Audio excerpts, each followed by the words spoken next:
The range is awfully really small. And I don't know if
plan and by the public on the terrain, drainage, grading, things like that, that we thought it would be helpful in case you had specific questions or the public wanted to get a little extra confirmation on our engineering side of how they found what was satisfactory. So thank you to Chris for being here, and feel free to direct questions to him also if I have one. So 160 Forest Drive, skip that part. You all are familiar with this location. I will note Summit County boundaries to the north. And then you have Town of Frisco, and then you can see Forest Drive running along there. So I'll go back to some renderings at the end of the presentation. We put in the staff report for you the commissioner comments at sketch plan review. So this is not expecting everybody to read these since they were in the staff report, but wanted to reference that all of these that had been brought up, Emily and the applicant had addressed during the review period. And then we also wanted to note and recognize that we did have concerned neighbors on this project. They were primarily, as a reminder, concerned about how the wall, the rock that was there would be taken out, if there would be blasting, how it would affect the wells in the area. Also concerns were raised regarding wildlife that goes through there. So just to kind of recognize, we're happy to hear, we have not received public comment on the neighbor's site plan tonight, but you may obviously have some people online and in the audience who have comments. We did reach out to Division of Wildlife. We didn't get any responses, but as the Planning Commission, and just so the public is informed, we don't have any specific requirements against building as far as having a wildlife corridor be in here. If it was, in other parts of the state and county do have significant corridors where the Division of Wildlife would be heavily involved. It's just unfortunately not where this lot is located in the town of Frisco. So we recognize the concern, but there isn't a lot of regulations that we can really do for that aspect of concern. The town staff also reached out to the state regarding wells and the impact to wells. We did not get any feedback from them either. And again, it's out of the local jurisdiction, unfortunately, our control over how this would impact other adjacent property wells. And then obviously the concerns about drainage and how the existing conditions would be demolished, all has been reviewed thoroughly by Chris McGinnis to satisfy all of those public concerns. So staff, since sketch plan review in January, has done the best that they can and have reached the point where it is in conformance with town code and town regulations. And so I'll just review basics. I'm going to go a little fast because this is very similar to what you saw at sketch plan. And I know you all had the packet and read it. Everything is in compliance with town code for the RM district, including all of the dimensional standards. That what there is there in parentheses is what the code requires, and all of those have been complied with. We will note there were some questions by the public at sketch plan that the density, they felt like the proposed number of units was too high and it should be a single family. But because of the size of the lot, the zone district actually allows 10 units of density out there. Obviously, a lot of that is not very feasibly to be built, but we did want to address that concern that due to the zoning, you could actually by right size a lot, have 10 units ideal in theory on that property. So it's definitely under density what is being proposed today. The slope disturbance obviously was a huge concern for town staff along with public comments. This was reviewed, and part of the reason this has taken 6 months to get back to the Planning Commission is to really ensure that the slope disturbance was under our requirements for the maximum allowed to be disturbed, and that the construction was going to be feasible. So staff had some concerns during the review about ensuring that not only is the development going to not disturb more than the allowed percentage you're allowed to disturb on steep slopes, but that the actual construction work also wouldn't do that. Because if the trucks are going over an area on steep slopes, we call that disturbance, and that had to be put into the percentage allowed. So this has been really fine-tuned, really analyzed by town staff to ensure compliance with the code. And I'm happy to review how that's looked at, but I'll keep going and let me know if you want more information. So coming into the steep slopes, where I say everything was addressed, and again, this was all in the staff report. So so when Chris McGinnis reviewed it as town engineer, he and Emily worked out where it had everything it needed to get through planning approval. There were these five outstanding small details that needed to be addressed. However, Chris felt confident, so I'm speaking on your behalf, Chris felt confident that these are easy to address prior to submitting a building permit. So there is a recommended condition to the planning commission that they condition that the applicant addresses these minor, 5 items. And then those would be required to be signed off on by Public Works prior to the building permit. So these won't affect any part of what the planning commission is reviewing tonight. It's not gonna affect your slope disturbance areas. It's not gonna affect your site layout that you're looking at or the architectural details. So staff is confident that these are fine to just address and clean up a little bit during the final submittal prior to building permit. And these are exactly how it was quoted in the staff report for you. Access and parking was a little bit of a concern at the time of sketch plan. So the turnaround, this is a fuzzy picture, and I apologize, it's busy, but the turnarounds have been documented and then verified by the town of Frisco. So it is proven to be functional parking spaces. You can't see them very well on here, but there is a D, a C, and a B. Those are going to be signed with assigned parking space for that unit. So that was a concern that planning commission raised at sketch plan and that staff had was, what guarantees are there that somebody for unit C isn't gonna bring extra cars and take over unit B and then the parking isn't gonna be functional? So the applicant has stated that they will be signing those spaces and they will be assigned only to the unit so that they can't have anybody take over a space that belongs to somebody else. So based on that, the access and parking have all been verified by town staff to be in compliance, not only with town code, but also to be functional for the site. I'm sorry about the access here, those shouldn't be there. This is just a general floor plan showing your garage spaces. You could see it a little bit better. And then moving on to elevations. Everything proposed meets the architectural standards, design standards for the residential development standards. And I did want to note uniquely, this project is actually not proposing any bulk plan encroachments. So that might be the first one in a long time, if I'm recollecting correctly. So I do want to recognize that for the planning commission that the applicant has actually made this conform to not only the district, our M district, but also the bulk plane standards, which we don't see often and are frequently a topic of discussion for planning commission. Colors, materials, architectural breaks, all are outlined in your staff report and all shown to be in compliance with the town code requirements. With all of that said, as you saw in your staff report, the staff recommended conditions, and I do want to go through these just to make sure everyone has seen them and is okay with them. Number 1, prior to submittal of a building permit, the applicant shall satisfy all requirements of the Public Works Department memo dated May 29th. Those are the 5 items that were put up on the screen previously. Second is prior to submittal of a building permit, all civil and architectural plans shall reflect the same driveway, driveway width, and shall be a maximum of 20 feet in width.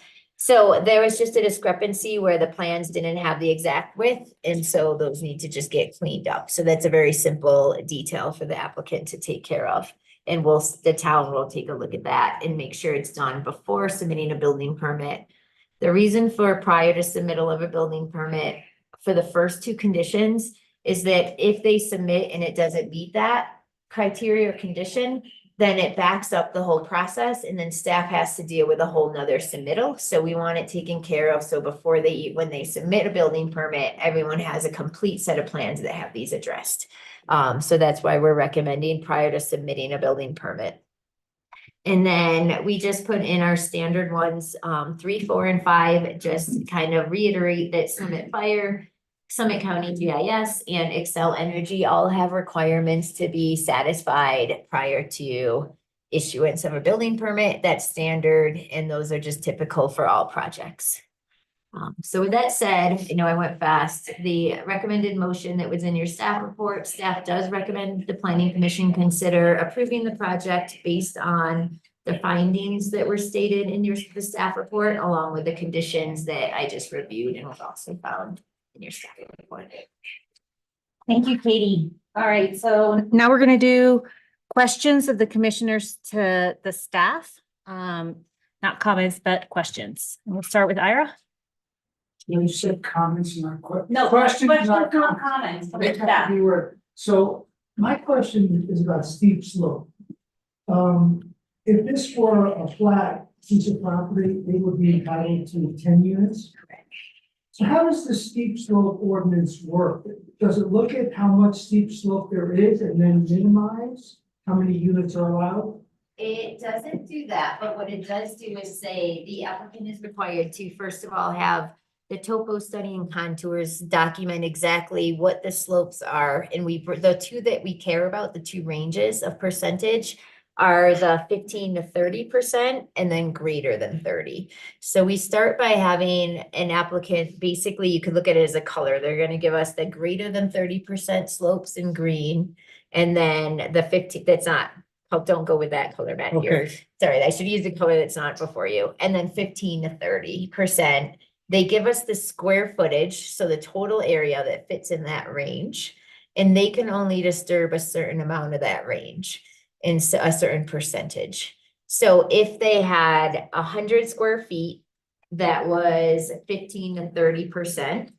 They can only just, if they had 100 square feet, they could disturb 250.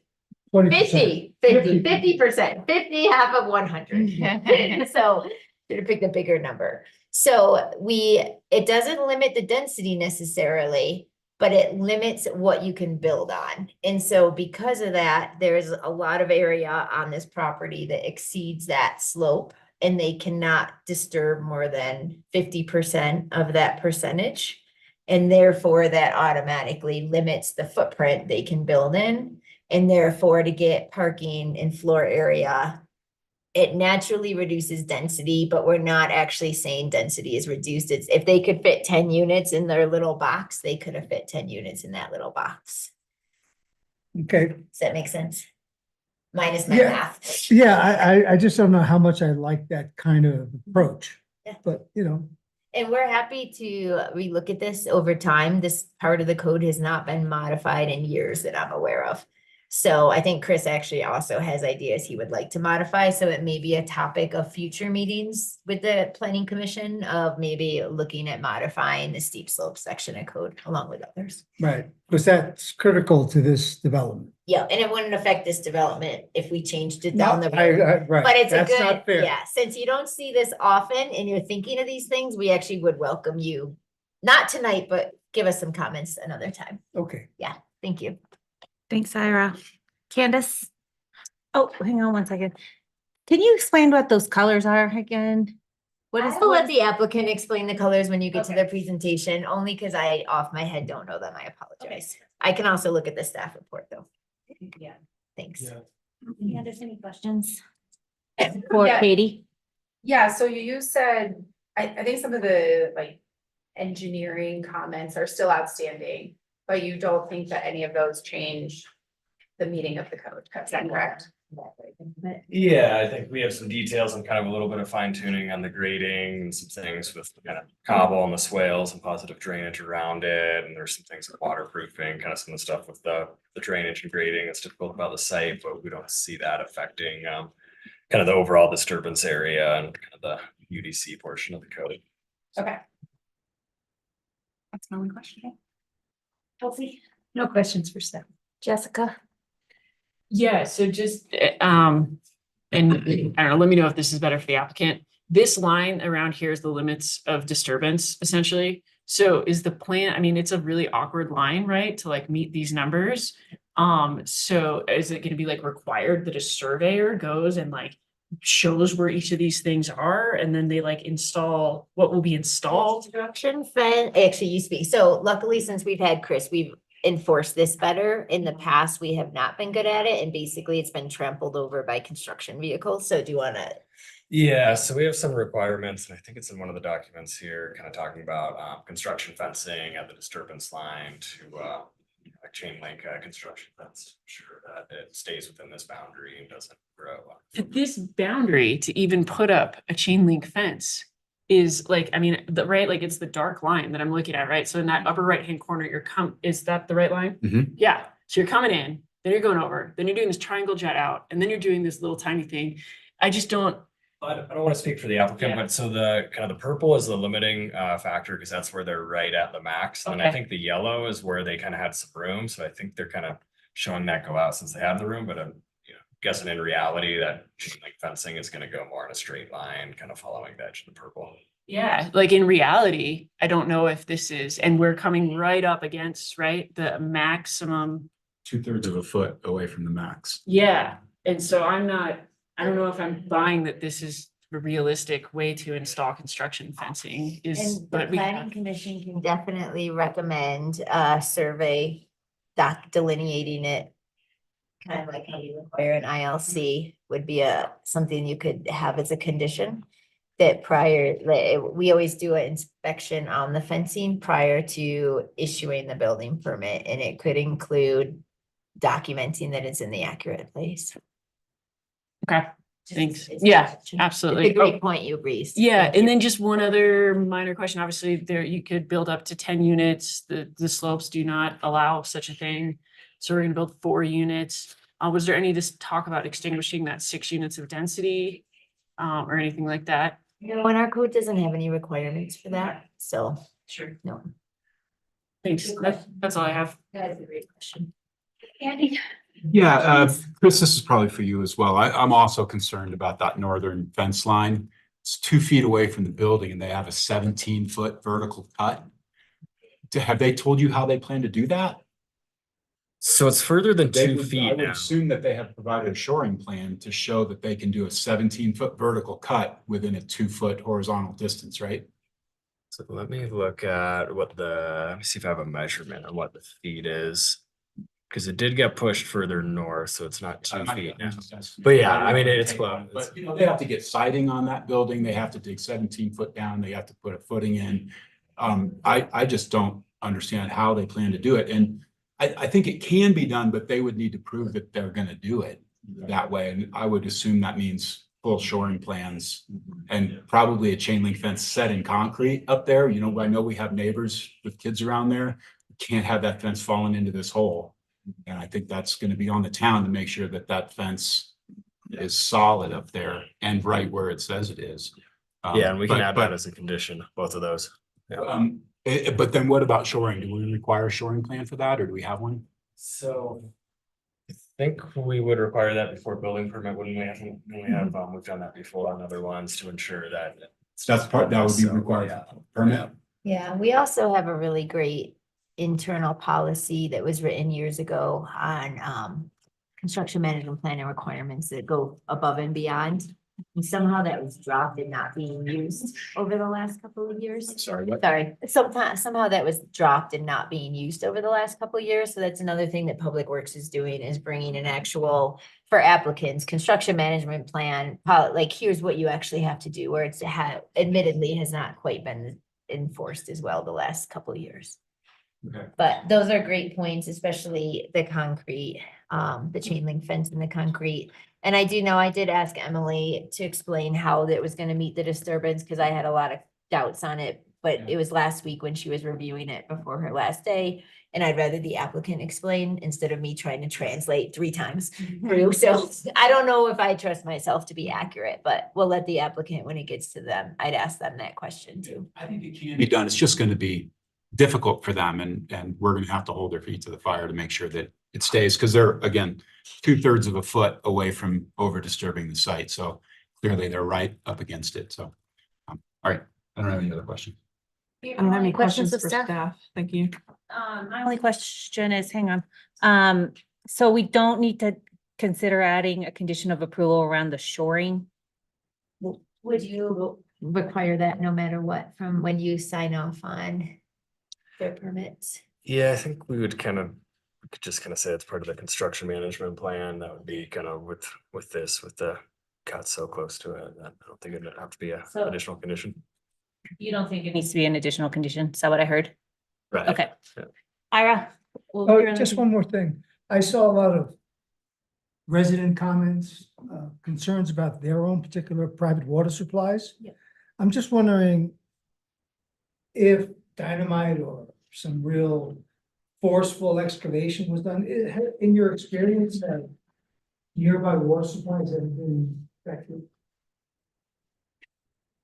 Sorry, I was looking at the, sure. You know what I was asking? But yeah, you're asking about, the, water supply nearby. Yeah, I mean, Yeah. could construction affect nearby water supplies?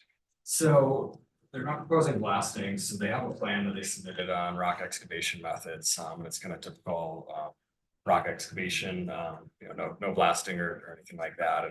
And as far as our code goes and regulations and state code, there's nothing that would really indicate or protect or concern as far as water supply there. This has rock outcroppings, but I would say all of our soil up here is pretty rocky and there's a lot of rock that has to get excavated on site. So, we don't see anything of kind of particular concern with this or anything of kind of particular regulations that would, prohibit this as far as, so concerned with the water supply. Okay. All right, any other questions? That's it? Okay, next we're gonna turn it over to the applicant for your presentation. If you want to come up and to the podium. Hello, everyone.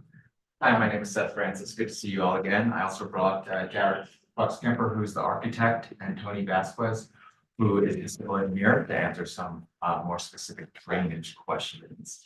I think Casey covered a lot of it. We have a 4-unit property here. We've done our best to, we have met all the code. We didn't really want to ask for any variances. We want to make it simple for everyone. The challenge is the rock. It is called the rock lot, I guess, by locals. Ultimately, due to the slope disturbance requirements, we were able to fit 4 units in. And we've spent the last 6 months, addressing all the comments with the planning commission and the planners and from Chris to make sure we're complying with everything. I'm happy to jump into answering some of your questions because we've been thinking about a lot of that. I think your questions are the same as they were 6 months ago. And we have done our best to address them, so I'm happy to do so now. Thank you. All right, now we'll go around and ask questions of the applicant. We'll start on this end. April, any questions of the applicant? Could you just describe a little bit about the time frame it's going to take to remove the rock? Sure. And what does it look like from like a weekday standpoint? Will you be working 5, 6, 7 days a week? Okay, so I've had a letter written from the excavator explaining the exact process because I know the town wanted to see that. We're going to be chipping away at it. It's a big unknown right now how dense that rock is.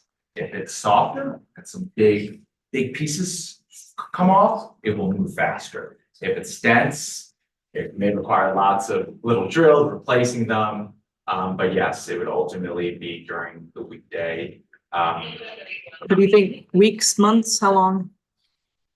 I would say a good 2 weeks of effort.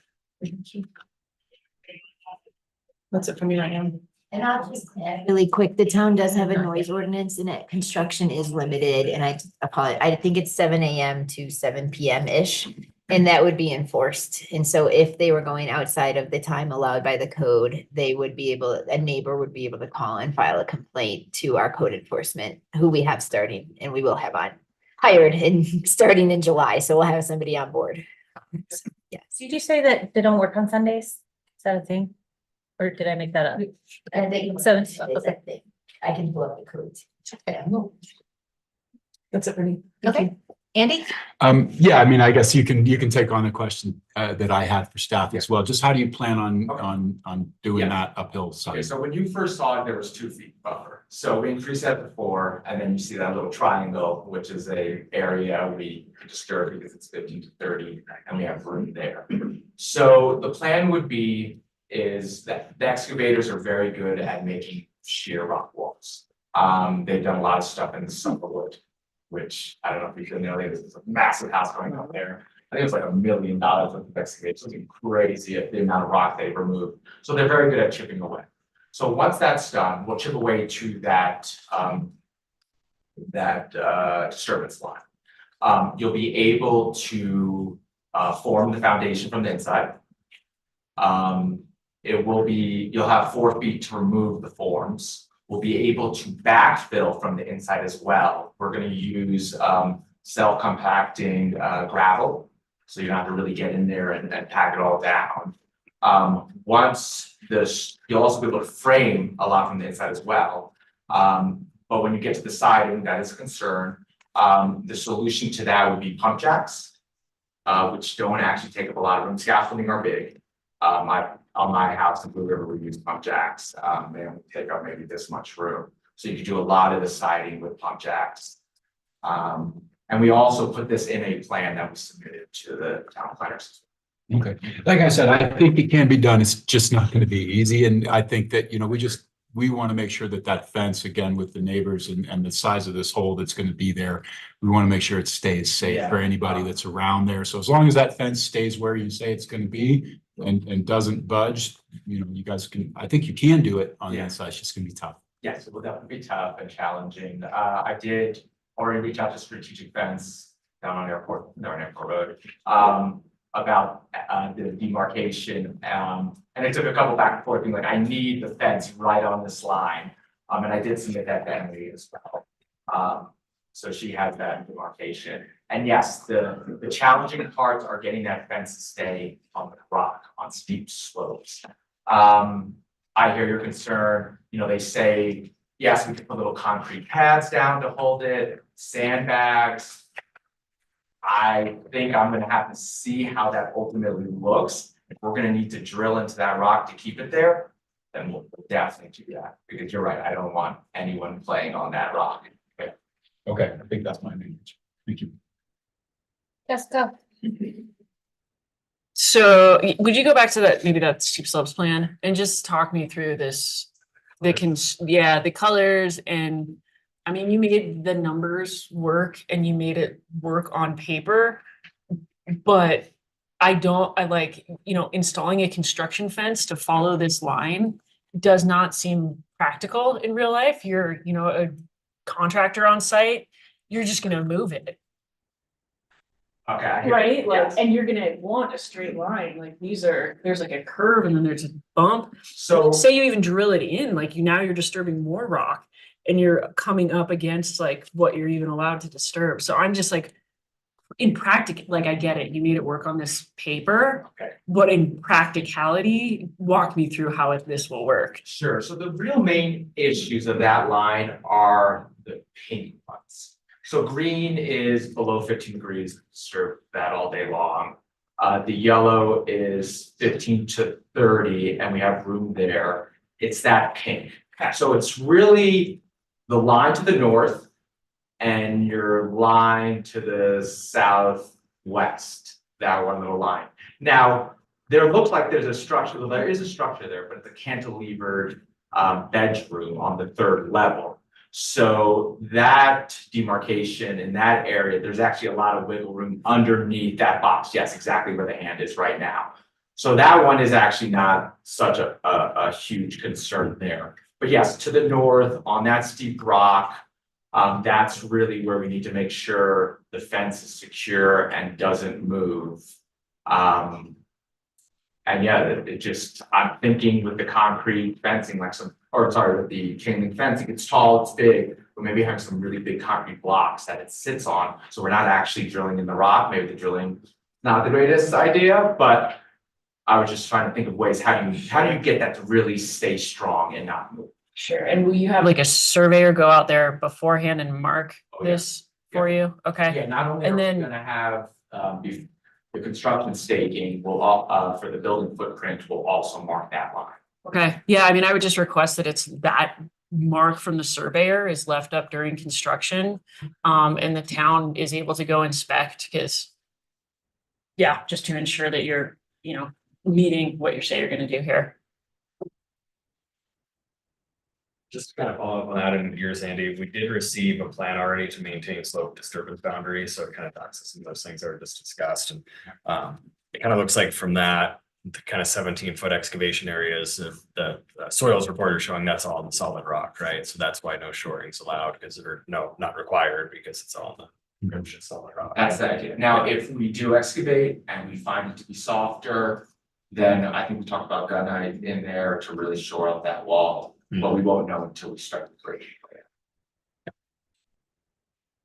Any other questions? No. Kelsey? My question was kind of answered by Andy, like, how do you make a straight wall if you say like, oh, we hope it's soft and chips off? It's kind of like, how do you not chip off all of a sudden down 10 feet deep? I guess I just don't really understand how that process works, kind of is where my concern, I don't know how to put it as a question, like, how do you not chip when you've been chipping 2 and do 4 in all of a sudden? And what happens when you do that? Do you glue the rock back in? That's a good question. What if they do disturb more of the site? What is the recourse for the town? Really great question. I would say it's hard once it's gone. Like, yes, we will enforce, but it's a really, I honestly don't know what our recourse really is, to be completely honest. I mean, if they haven't done something, they could redesign and save some other part, but if they've already maxed it, I don't know if we have, a good recourse. To me, it seems likely. Yeah. That it's gonna Great creep point. past And that I wish I line. had an answer, like, we can go cite them, but it's not gonna get your disturbance back. So. Can you cite, is it like an actual Yes, it could ticket? be, we could be able to do citations. Kyle can actually help you if you want information on how we do citations, since he coordinates our code enforcement right now. Yeah, so a site disturbance would start, if it's something that we could pull back into compliance, if we had that tool. If Chris said this could be put there and it could be fixed and it hasn't passed that line yet, we would obviously try and get that in compliance. If it's something that's out of compliance, if it's still incurring, it's $1,000 a day fine. This would be something I would want to chat with the town lawyer about, because it's not something that we could remediate. It would probably just be a set fine. That's what I'm wondering, like, is yeah. there, like, is the town planning on being there, like, at the beginning and saying, here we are, all this is right, and then you chip, and then we come right back and check it, like, I don't know, I guess there's not really a question, it's this hypothetical out there. Well- Sorry to keep picking on the rock, it's just, we know rock is gonna behave differently if there's been a water drip behind, 10 feet of it, and you start chipping at the front and 10 feet come out, like, I don't know, do you cement the rock back in?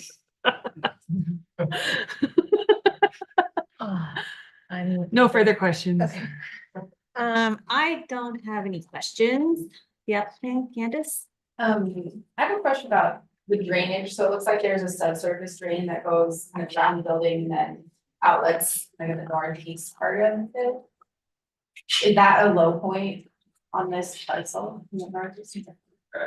Direct action line, so. Yes, that is the low point.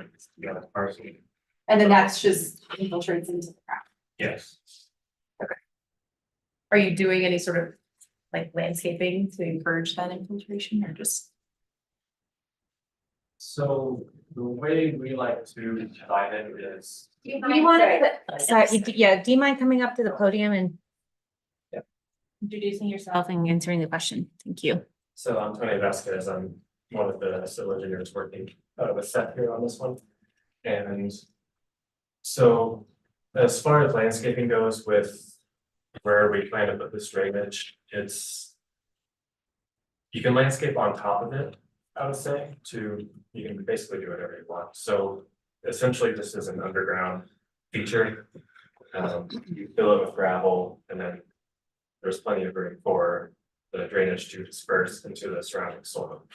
And then on top of that, you place topsoil so that the area returns to more of a natural state, and that can be landscaped on top of. And then just one other question, like, it looks, I'm going back to the rock with my friends. So it looks like in that like southwest corner, again, it's like there's rock, it's a vertical face, and there's a drain around the building there, and we have like 1 foot of disturbance limit. So is that like feasible to construct a subsurface drain? Again, that's a cantilever, so there's space underneath that you're seeing. Can you come up to the podium, please? Jared Buxton with BHH Partners, Architects. Yeah, that feature is a cantilever, so the drainage is actually below that, there's a bedroom up there that's, again, got open space down below it. So the Okay. drainage happens underneath that architectural cantilever bedroom. Okay, I thought I saw in the drain plan that it like followed around that cantilever, but let me check. I have one final question for the applicant. Did you guys consider an exception for these steep slopes? Or a variance, I guess is the right word. And what made you decide to go this route versus a variance? Sure, I guess it goes back to my original point is I just didn't want to ask for any variances or exceptions. I thought the process would be easier if I did that, so I just wanted to try to meet all codes. Ira? Everything is. Okay. All right, thank No you. more questions? You already answered the questions, okay. Now is the public comments portion of this hearing. When making comments, please identify yourself for the record by stating your name and your interest in the application. At no time during the hearing should the public speak directly to the applicant or to other members and vice versa. All comments need to be directed to the planning commission. If there is anybody from the public that would like to speak, please come up to the podium. Seeing none, is there anybody online that has any public comments at this time? Please raise your hand. I see none, so I'm closing the public comment portion of the hearing. And now we're opening it to commissioner comments and a possible motion. Anybody? I mean, I have comments. I think, they're working with a tough site, that it allows 10 and there's only 4 is good, but my concerns are, how is the town gonna enforce this? And what's the recourse? And it's no longer in code. Okay. Jessica? Yeah, really similar to that. I mean, I think I kind of already expressed myself in that you can draw something on a piece of paper, and then when you're out in the field and you're moving dirt and have materials and you've done stuff, like, I mean, I would be amazed if this doesn't end up disturbing more, and it's sort of an integrity of the code issue. And that's kind of my concern, like, yeah, in practicality, doesn't bother me, yes, one thing gets moved, but then if we allow people to come in with a plan like this, that in reality you can't actually construct within, it just takes a bit away from the code. It puts a lot on staff to have to go out there and monitor this site and then deal with, something you honestly can't enforce or don't have good powers to enforce. So that's kind of It's kind of my like big concerns. trees in the right of way. yeah. Like big trees get taken down in the right of way, and then we get little trees to replace them. It's like, Yeah. Yeah, like once it's out the door and it's a construction site, there's honestly not that much the town is able to do. Andy? Yeah, I mean, I'm concerned about that too. And, I'm looking at these drawings right now, and the thing that you were just talking about being a cantilever looks like foundation to me, actually, a foot away from that wall. So again, I'm not sure I'm even convinced that that one on the southwest corner is feasible. There's a cantilever that goes right up to the line. The foundation just below that in the middle of the pink is the one that's 2 feet away, and there is a subsurface drainage shown on the civil plan. So again, I think it's not just at the north side, but at that southwest corner as well. And I think, unfortunately, it puts a lot of onus on town staff to make sure that that fence is exactly where they say it's going to be and that it's maintained. And I think we should come up with an or else that that everybody can be comfortable with, because to me, it's just don't see it happening inside that fence line. So we better be ready and have our response ready. Because Andy, as an architect looking at the plans, do you feel like if they brought their footprint in, they'd have, of course, this could work better? Sure. though? I mean, Sure. like, I and mean, what threshold then? but I'm not saying it can't work this way. I think it's just going to be really difficult, and they're going to be very inclined to let that fence fall down or get it pushed or something. So we really need to be on it, because if they keep the fence where it is, they're going to have some real hardship getting this thing built. But we need it to be there because they're within 2/3 of a foot. And at that point, the house doesn't even pass code anymore as soon as they go over that. So they don't even have a passing project, regardless of if they try to mitigate it. They just don't even have a passing project anymore once they disturb that site. So it seems to me like the penalties there need to be pretty severe if they go outside. I think they can do it in the fence, but I think that's going to be difficult.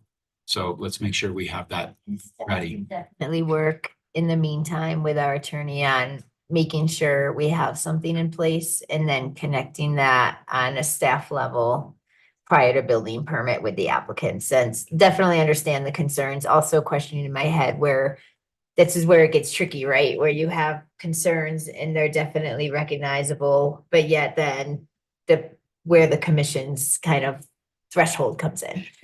So I think hearing these are really important, that staff can definitely take them to the attorney prior to the bill and figure things out here. Well, and I don't know that there's hesitancy. As long as the fence is where it is, the project works. But I do And think I it's a think good that enough just puts them- valid point for us to be looking at what measures we would take, so the applicant is aware of what the repercussions would be.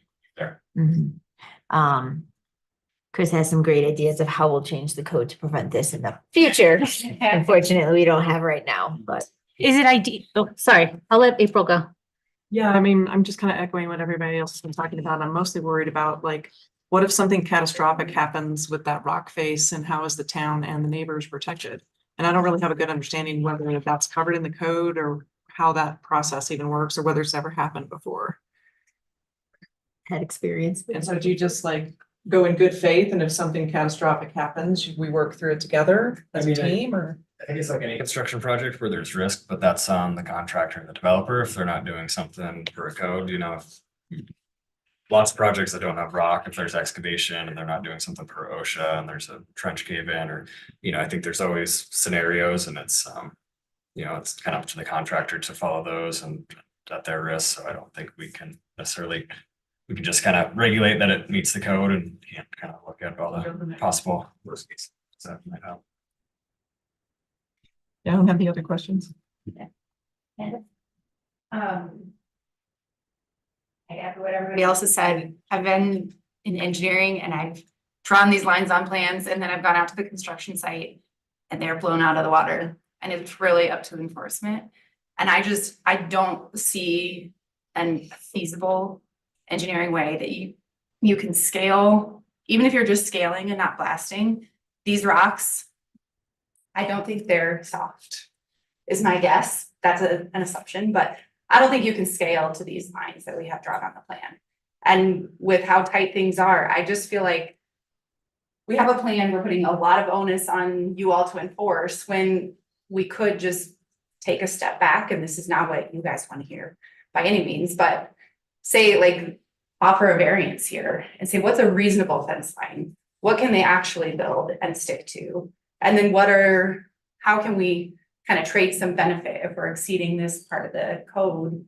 Can we get something else of limiting disturbance elsewhere, or putting something else that's a benefit to the neighbors or the site in a way that is feasible and that we trust that it can be built? Because I don't see how you can build a subsurface drain 2 feet from a rock face and feel confident that you're not going to go 2/3 of a foot over it. That's, I think. I think everything has been said that's of concern. I mean, what's nice is we're all starting here with good intentions, the developer. But there's gonna be a lot of unknowns here. And so what Andy was saying, I think we need to be prepared as to what the consequences financially could be or is stop work. I mean, we have to be prepared with what the hammer is we come down if the job doesn't go as they're predicting. And, I mean, it's been spoken about, so that's really the last.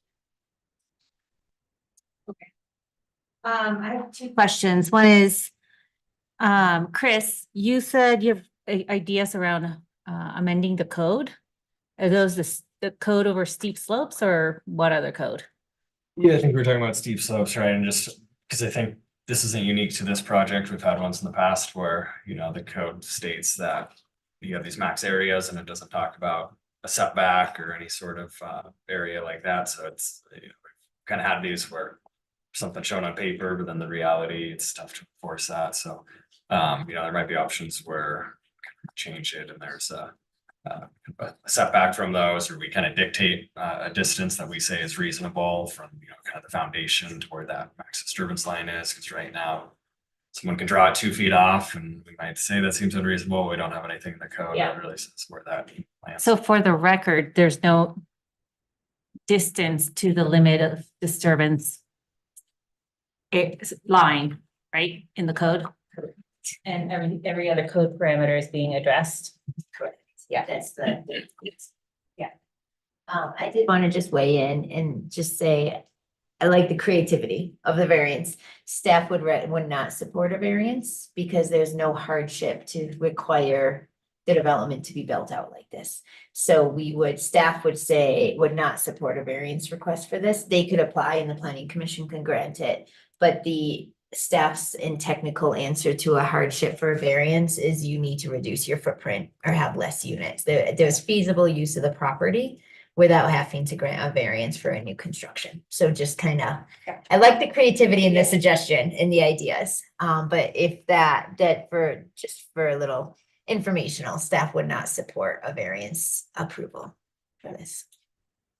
I hear a lot of concern, but do the two conditions of approval that were thrown out there, and I don't know how you guys feel about it, but one was having a survey delineating the limits of construction prior to the issuance of a building permit. And the other one was to the point about making sure that that fence is somehow set in so that it's not easy to move. I don't know how to say that exactly, but. Yeah, I think what we're basically just asking town to ensure and to probably continue to ensure that the fence is solid and remains in place. Which I'm sure somewhere there's language that already says that we're supposed to be doing that, but I think that we would want assurances that it's happening regularly and that the fence is, and I like Jessica's idea of leaving the original survey stakes in place Yeah, so that that we was can another see good one. those throughout construction and make sure that fences aren't getting moved. What do you put? I mean, you're not putting a stake in a rock. Like, what does a surveyor even put out there? A pin, Paint. paint. Or paint. Can we hey. put a condition on that, like says, if you are to disturb the steep slope, your I think, ramifications know if are to we be have that determined by the ability. town attorney? well, I think that. No. No, we should sorry. put If it, yeah. Punishment available. So Oh, but, should we call and we it- really support a design that works is what we honestly support. should- Not arguing over some lines on paper that are really hard to do.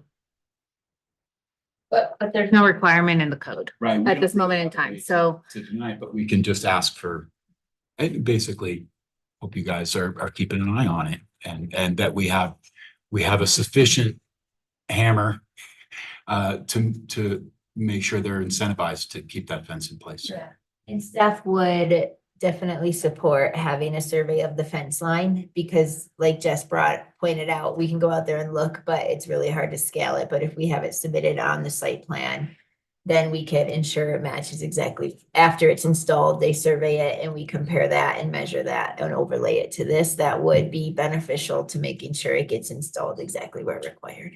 Okay. Do you see any issues with the condition around requiring that survey or that the surveyor marks be left in place during construction? Okay, are you guys in support of those conditions? Yes. Okay. Could we call the fence temporarily permanent? I mean, that's really what it is. You want something up there that's not moving. Yeah, I think we probably, is there language in there already about how that fence will be installed? Chris, you mentioned that they've already submitted documentation.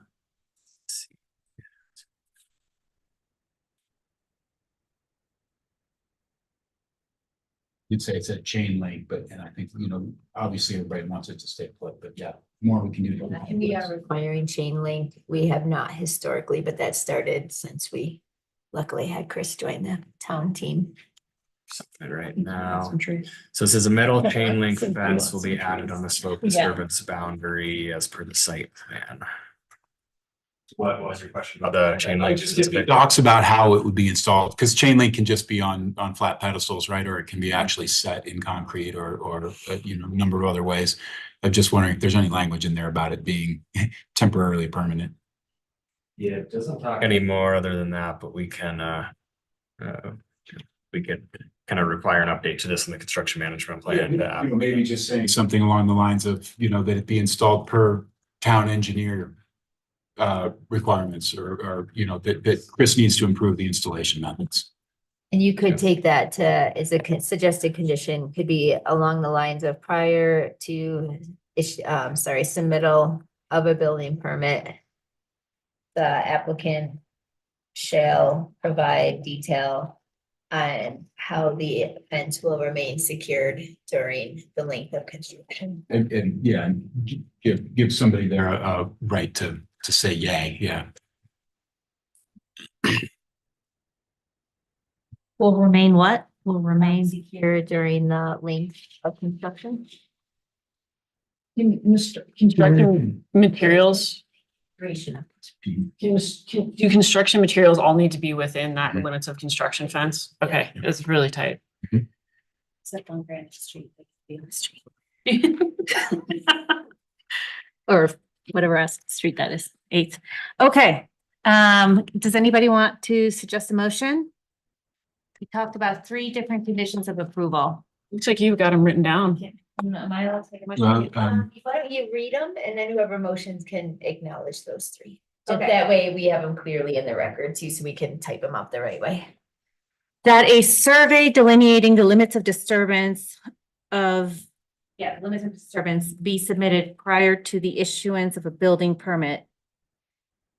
That the survey marks, so that's the first condition. The second is that the survey markers be left in place during construction. And the third one is that prior to the submittal of the building permit, the applicant shall provide a detail on how the fence will remain secured during the duration of construction. Okay, then I'd like to make a motion. With respect to file number MAJ 23-0012, I move that the recommended findings set forth in the June 20th, 2024 staff report be made and that the recommended conditions set forth therein be taken with the addition of the motion of the amendments, conditions as read by Commissioner Lesmus, and the Planning Commission hereby approves the request for major site plan application for the proposed new residential townhome development located at 160 Forest Drive, Lot 2, West Frisco 70 subdivision number 2. I'll second. Connolly. Approved. Day. Forsyth. Approved. Lesmus. Approved. Tain. Withrow. Approved. All right. Passes unanimously. Next item on the agenda is planning file number MAJ 23-0011. A final public hearing of a major site plan application to construct a mixed-use development consisting of 52 deed restricted residential dwelling units and 1,546 square feet of leasable non-residential space located at 101 West Main Street. And the applicant is Tim Sabo, Alan Guerra Architecture on behalf of the town of Brickell.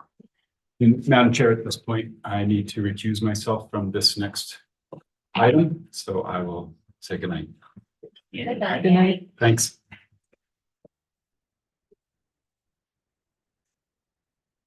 You want your rights? Hmm? Your rights? No,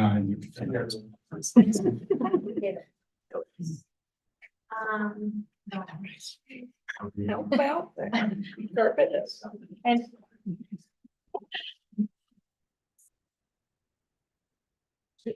yes, can we take a 2-minute break?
Excellent. All right. We ready? We introduced the third agenda item. I think we are gonna turn the floor over to Katie for the staff report. Once again, we definitely miss Emily this week. Same disclaimer also that definitely this has been reviewed very thoroughly, very detailed, and I recognize that my comments in my presentation may not seem super informed, but it has been very well reviewed by Emily. So I have full confidence in the work that went into this prior to me trying to stumble through the presentation for you. So happy to answer, after I do the presentation, happy to answer all questions, especially pertaining to the town code. And also will advise, the applicant has been informed that I'm gonna request they reply to a lot of the project type questions that aren't code related necessarily. So With that said, obviously you have the applicant team here. I think Lauren is online with NHP. We have Brett here with NHP and we have Megan and more. So when you get to applicant's presentation, you can probably direct it to Megan initially is my thought. Okay. All right, so 101 West Main Street. This one is obviously has a long history with the town over the last year or two. So I did find it important to kind of go through it also as a refresher, and this is outlined kind of how we got to this point because of it being the planned unit development. So it's a little bit unique as far as requirements through town code and items such as that. So just kind of a quick refresher for the planning commission and also the public is that this essentially started before the planning commission as in November 16th. 2023. So at that time, the town staff and the applicant came forward with a sketch plan for this project. And that sketch plan was connected to a preliminary PUD rezoning request. So as a refresher for everybody, a PUD, a planned unit development, is a specific set of guidelines that are designed and proposed by an applicant and reviewed by the town. When approved, those are then what this project follows. If a PUD does not state certain requirements or guidelines in it, then we go to the code for the rest of the requirements for a project. So in January, this project moved forward to planning commission where they had a final hearing on that rezoning request and they made the recommendation to town council. January of 24, town council reviewed it. They tabled the application because they wanted to discuss more and think about it. They felt like it needed more time and it deserved a little more thought than just trying to make a decision that night.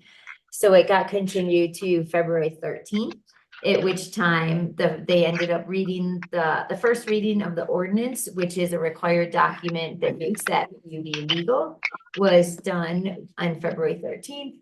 And then on February 27th, the PUD was officially approved with the second reading of the ordinance from town council. Since that date, the PUD has been recorded by town staff. And so we now have a planned unit development that is recorded that has specific requirements in it. That is already approved. That's not up for discussion.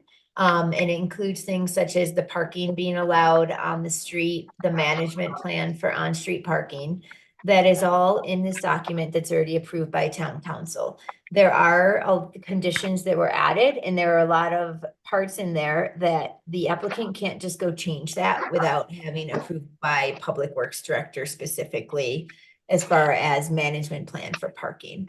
But the reason I bring this up is that I know that a lot of the public and also potentially planning commissioners have some concerns over the management of the on-street parking. That is actually basically, that's approved. It's not necessarily under the planning commission's purview tonight because what you'll see is what they're presenting is what has been approved in the PUD. So I just wanted to kind of clarify that for everybody. And then what the planning commission is looking at tonight is the major site plan for the proposed structure, along with making sure it meets town code and all PUD requirements. So just kind of a refresher of how we got here, where we are, and that the town council put some conditions into that PUD to make sure that the town could review future changes. So if the parking is not working, the management of on-street parking, we have the right to work with the applicant and change that parking management plan and re-record that management plan so it's not locked in 100% with a PUD and having to rezone a property. So there was a lot of thoughtful discussion and consideration made for that to ensure that long-term functionality of this PUD. So before you tonight, you're all familiar with the site.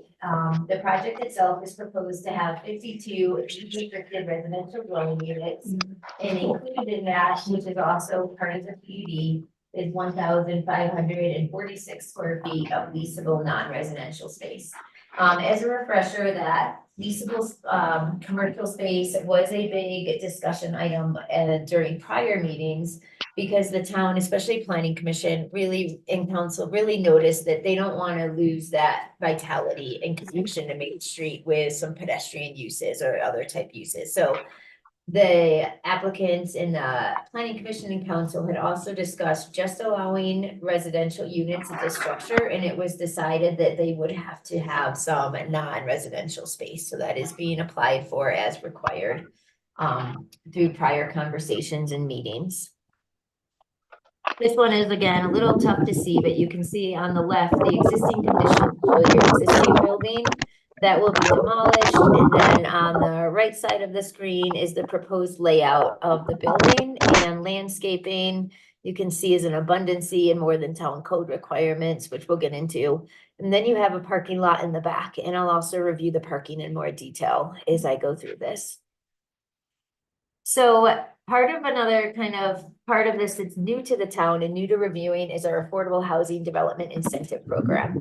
And so this is part of the code that was brought in 2023, and then it was actually modified earlier this year when the town realized that it wasn't maybe quite as functional as it could be. So you all, I believe you were all on the planning commission when it came through. Sorry, kids may not have been, but so in place, and what this Affordable Housing Incentive Program does is if a development or a project includes all housing units are affordable, 120% AMI, area median income or less, then they get certain incentives. Those incentives have been put into the PUD to also acknowledge, and it also is a way for the town to ensure that the residential units as approved by the town have to be restricted to a certain area median income to be workforce housing units.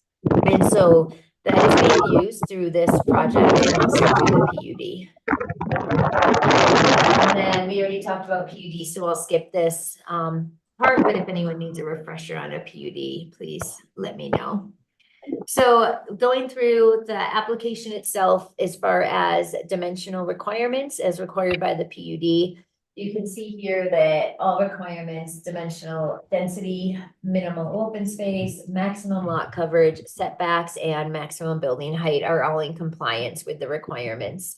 I did want to note the 25-foot rear setback is also in line with the wetland setback to ensure that no disturbance can occur within that 25-foot wetland setback line. So the rear setback line is following that disturbance line. Katie, can I ask a quick question?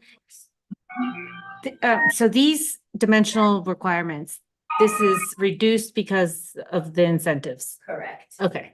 Yep.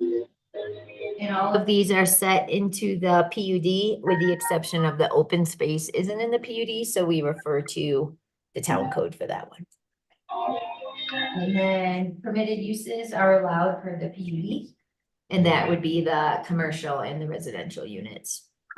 Also, the town code requirements, which have to be reviewed and shown to be in compliance, have been scrutinized. Those are site grading and drainage, water quality protection. The town has a requirement for a wetland disturbance application to be submitted, and the applicant has already gone ahead and submitted this just to ensure that, to show that they are serious and is going to comply.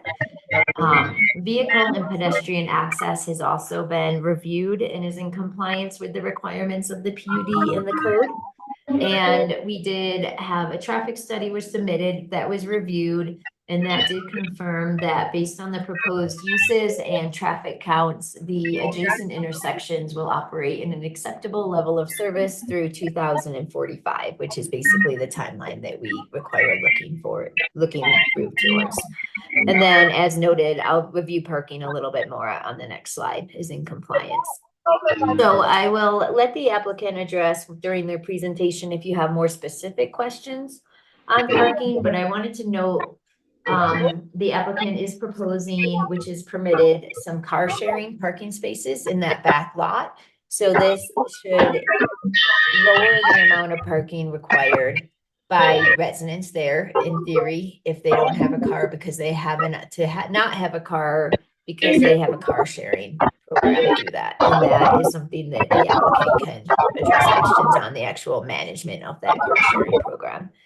And then this site, this picture before you has your yellowish going along Main Street. Your parking spaces are identified in the various colors.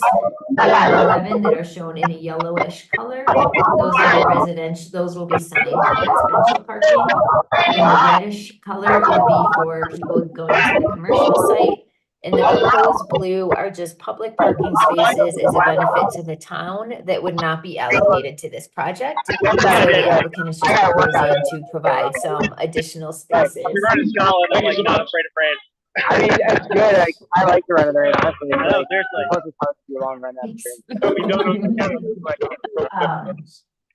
So with that said, I do want to note, we didn't receive any formal public comments prior to the meeting. But we have had informal questions and comments brought up by the townhome units that are shown next to the site. And they do have some concerns about the parking going in front of their units and kind of changing that layout in front of them. Recognizing that and knowing that the town and the applicant are gonna do their best to ensure they're signed, they're utilized correctly, there is a management plan, it can always be relooked at. Because this was approved through the PUD, it's essentially isn't up for discussion right now too much by planning commission, so. This just zooms in to show that the applicant is providing over the amount of required parking spaces for the residential and the commercial site, spaces on the site. And then landscaping revegetation is actually provided in excess of what the town code requires. Refuse management, is proposed. There is a dumpster location at the rear of behind the building to the north of the site. And the design guidelines is required in the PUD, which are a little bit different than the code requirements. Those are also in compliance. Bulk plane is written into the PUD. And so the bulk plane, you can see the encroachments here. Those are all as allowed in the PUD. One refresher to the planning commission is that normally for a bulk plane encroachment, it cannot be livable space. It's only for architectural encroachments. The applicant had requested in the PUD that it also be allowed for livable space, and that was approved in the PUD. So just a refresher in case you're wondering how it looks a little different than we normally see. They don't have just a requirement to limit it to architectural feature design for this project.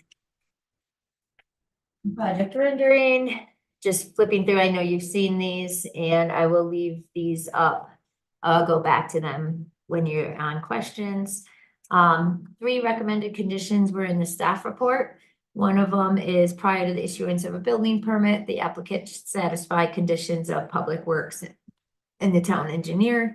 Second is prior to issuance of a building permit, the applicant shall apply for and be issued the revocable license agreement for landscaping within the right of way. That is not required. The applicant is proposing to put landscaping in the right of way to help screen the structure more and to try to screen the parking from the building to try an effort to help. If they do that, then they have to get a revocable license agreement because they're proposing it in the town right of way. That landscaping is not part of our required landscaping for the property, and it's not taking the place of that. So whether they do it in the right of way or not, they're in compliance on their site for landscaping requirements. This is just additional landscaping that they are proposing to go in the right of way to help screen the property. Katie, can I ask a question? on that? Yeah, thank you. Do they maintain it as well? What's that? Do they maintain it? when Yes, they- do the revocable license, and the way it works is the town can come through anytime and take it out or damage it, and the town is not liable for that. Okay. So we won't maintain it and we won't guarantee it's gonna stay pristine. It hopefully would, but it allows the town and it doesn't give permanent rights to that area for the user of that license. But they have access to. They have maintain it. access to maintain it. Okay. Would there be a reason the town would take it away, or just like they would damage it with a snowplow on Correct, accident? if it got damaged, usually, and in this, when it's actually designed and being used that way, I doubt anything would ever happen to it, but it's something we never want to give away our right away, basically permanently, because you just never know in 150 years what we're Yeah. gonna want with it. Yeah. We don't anticipate anything ever coming through to take it away or damage it, especially if it's something that the public wanted was that screening. And those are recorded. Correct. Yep, good question. And then the last one is your standard that you see. We group this one together. Prior to issuance, we get sign-offs from Excel, Frisco Sanitation, Summit Fire and EMS, and Summit County. And that would Summit County, is Summit County GIS, it should state. And then we have the same recommended motion of approval that you saw in your staff report. As you're aware, happy to answer questions. Also happy to, if you have other suggested conditions or discussion items to help facilitate. Great, thank you, Katie. We've already started asking questions, but do we have any remaining questions of the staff? We'll start with April. Sure, of course, I have questions about parking. No worries. I was just wondering if, it seems like the commercial parking is a little bit far away from where the commercial stuff is going to be. Is the town considering putting any additional signage that says parking for business XXX or anything like that? I believe, no, I'm gonna let the applicant answer that one. Okay, I apologize. Anybody I can don't know. park there. anybody can, in the Well, commercial, in the red one. in the reds? We'll let that, can you ask the applicant, just to be on the safe side? Thank you. Yeah, and then the other question I had around that was, in the snow removal plan through November, I think through the end of April, it talks about removing snow on Mondays and Thursdays, but if it snows like 3 feet on Friday, does it sit there? No, The whole the town weekend? could take care of it. And just a little bit of a background on the parking on street and management plans. The town did kind of a pilot program on 2 side streets this winter. So the town allowed in 2 small side streets, 2 of the avenue blocks, overnight parking. It was signed for overnight parking. And you would have to move your car every other night across the street. So it had certain days of the week that you could park on one side versus the other. And that was successful as far as their plowing and management. And if there was extra snow, they would put out, kind of like we see in other snow communities, the warnings on the road that we need this vacated by this day and time so that we can plow. So no, especially being that high, heavy traffic use area, we wouldn't allow this. Public Works. We did one on 3rd and we did one on, I believe it was 2nd. Oh, Thank you. Yeah, What cross streets? 2nd Avenue, so near the Moose Jaw Yeah, south of Main. is a good way to describe that one. There was an apartment complex in that area Yeah, that, it turns out, had no parking. So when we started to enforce getting all of the cars and old vehicles out of the alleys this winter, we started to find some problems with townhomes and places that didn't actually have any legal parking on their property. And so it was also a way for the town to help work with those townhome owners to have a place, even though it's not right there, but it's an option instead of saying you have no parking for anyone who comes. And the other one was on 3rd next to Mary Ruth. So. Thank you. And my other question is there, I see mentioned throughout the documentation that the it's offices, but can it be a coffee shop or a restaurant or anything else? That is limited through the PUD. Okay. And I can pull up the uses, and I can also, the applicant can rattle it off. Okay. So, yeah, good That's question. good.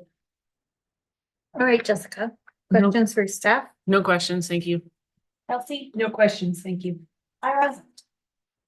That Main Street parking development, that's paid by the applicant? That will be part of their development? Correct, and I believe the town will maintain it, the on-street. Okay. And I saw the numbers before, so based on the PUD and the benefits of the workforce housing, there are no encroachments. This is all Correct. no encroachments. No encroachments, Understood. everything complies with setbacks, Right. height, all of that. And like every other project that's very close to the height limit, we will have a height ILC done. So, and unfortunately, we're finding more and more houses in town are being built over height and have to correct by a couple of inches. We're getting a couple a year, which we used to have none. So we do enforce that also Okay, during construction. I'm done.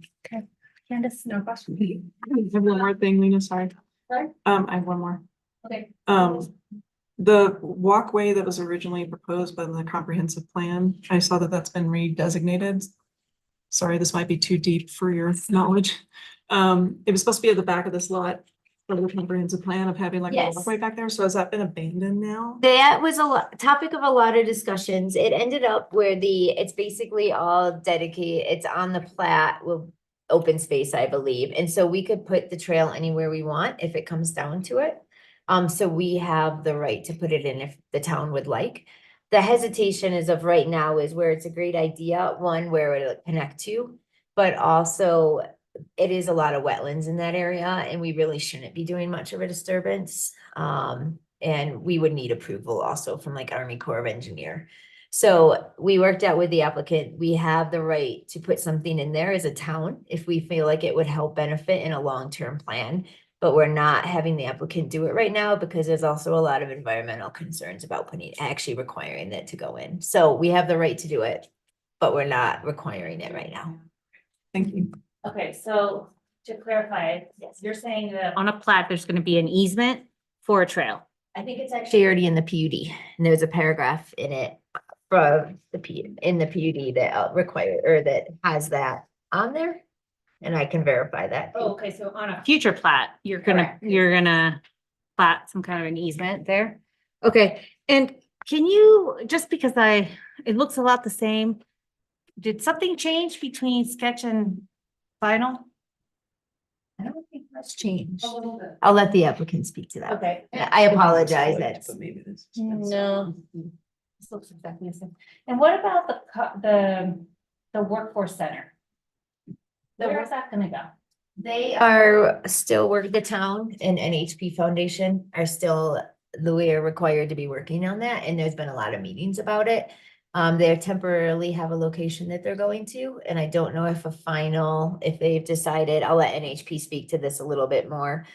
There's been discussion about this site, why this site may not meet their needs exactly, and trying to see if it could meet their needs. And then again, if the temporary space that they're currently moving into is gonna be more permanent, but I can assure you that there's been a lot of conversations with NHP, the town manager's office, and the Colorado Workforce Center ongoing. Okay. No Good. answer that I know of right now isn't permanent answer. but We're it's working on it. Correct. Okay. Great. So we did, now I'll turn it over to the applicant. If you guys want to come to the podium and tell us about your project and what changed. And I'm just gonna share their presentation through Zoom because it's a little bit easier that way. So just let me pull it up.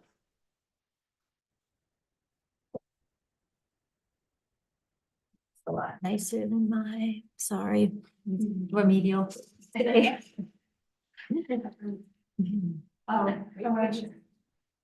First, start off, hello everyone, my name is Megan Teston, I'm here with Norris Design, as well as Brett and Suzanne Alangaro with Sabo, not Sabo, sorry.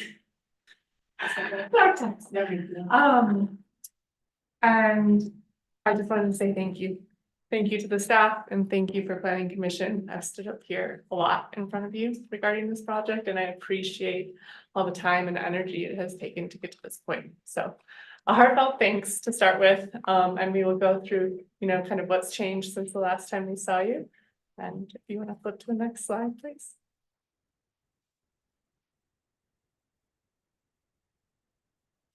Oh, there we go. All right. I think Katie did a great job with the timeline, so I'll be really quick with ours. The main thing I really wanted to focus on is that we are applying for LIHTC funding on August 1st, which is really exciting. That's when our application is due, and we're excited to, hopefully have all of our entitlements wrapped up by then and have a really strong application. The goal of this would be an average of about 60% AMI in this building, which would really meet our community needs and help serve people that have a hard time finding housing here. Beyond that, we move forward into permitting and construction. So our goal is to have construction in 2025 and 2026. All right, this is a picture of the site, just so everyone's familiar with it. I also just sort of love this view as you look at how it feels to come to town. And I'm excited to have a project that will help anchor this corner as well. Again, just a little site context. You can see I-70 over on the left of the screen here. And then Main Street. One of the things we really liked about this site from a low-income housing standpoint was that there is direct access to the bus route and to the transfer center. So you can see there's 2 bus stops really right at the site. And then further to the right on the screen brings you down to the heart of Main Street. I can turn it over to Suzanne to go through the architecture and talk through the changes. Suzanne Allen Sabo with Allen Garrett Architecture. I know you thanked the planning commissioners. Thank you, you guys. I also want to thank NHP Foundation because no one else to date has been able to bring this number of affordable units to the town of Frisco, especially apartment units. And I'm super excited to be working with them. Still, after a few years, they're awesome. And super dedicated to this. So, kudos to them. Thanks Brett for coming. And, so regarding revisions from the sketch plan, we created new utility plans with engineering. We had to increase the separation between sewer and water lines, pretty exciting stuff. As you will hear from Megan, she's gonna talk about the on-street parking. We had to add that to our civil drawings. We never had that area of the street of Main Street surveyed on our original drawings. So we got all that surveyed, we got all that onto the drawings. And we're now showing 2 ADA parking spaces. Originally, for some reason, we were showing 1. So now we have 2. And we also, with Chris McGinnis, it took a bit of time, but we established our benchmark for our building height. I think there was some discussion about this, and Lena, you might remember this, Jessica, you might remember this. We were utilizing the street as our existing grade, basically as our benchmark for the building height. And we got that approved with Chris. We went through a number of drawings and survey work and all kinds of stuff, and he did end up approving that. So, which was great. So basically, assumed existing grade is adjacent paving. And we are well below the building height in the affordable code. So I don't even remember how many feet, but it's more than 4 or 5 feet. It's significant that we're below height. And I think that's about it. Are there any questions for me? Yeah. So you say use the street, and I think you heard, so it'll be at the gutter, at the curb, or at the crown? The actual, the edge of paving. The So lowest part Chris, paved. yes, Okay. Chris has all that like documented, so. Just to clarify, the code allows it when site conditions are such as this, it's very rare, we don't let it happen very often. But it's when it already is disturbed and it's sunken in, that we can look at the elevations coming from the intersecting streets. I mean, I'm assuming it's gonna feel taller because what's there is somewhat underground. Yes, exactly, because the original developer cut that site, I don't even know, 12 or 14 or We don't want 16 to- feet. Yeah, it's a big hole, right? The cheese grater sits down in there. So, yeah, so we're just, what we didn't want to do was create another building that didn't engage with Main Street. And so we were trying to bring the building up so the main floor is right at, Right. street level. Yeah. Okay. Okay, yeah, we're doing questions of the applicant, so. Candace, you have a- Well, sorry, I'm flipping yeah, through your yeah. presentation, you wanna do. Yeah, feel free to walk through, yeah. I just didn't feel like it was worth like wasting everyone's time talking about stuff you had talked about or Megan's talked about. Can you go back to that rendering that you had? Not that one, the other one, the rendering. That there, thank you. Is this from Main Street, this view? Yes. Yes, it is, yeah. I'll turn it over to April. Do you have questions of the applicant? I had some questions around, not for architecture, but around just like what businesses would be allowed to be in those. Well, we're at. Okay. So if we want to skip over and come back to that, we That's can. okay.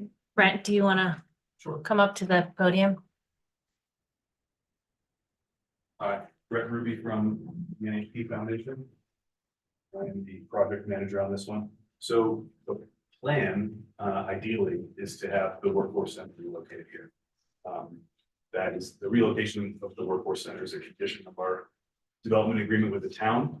We're currently discussing timing. I think it would be a good fit for this space. There'd be a lot of synergies with our residents. And so really the only issue with timing is finding them a space for relocation during construction. And so do we feel like I think there's like 3 commercial parking spaces allocated will be enough for that business or the, I- yeah. Yes, I just want to piggyback on your question too, because I think I was looking a little more long-term, April, in terms of what could and couldn't go in there. And that is outlined in the PUD.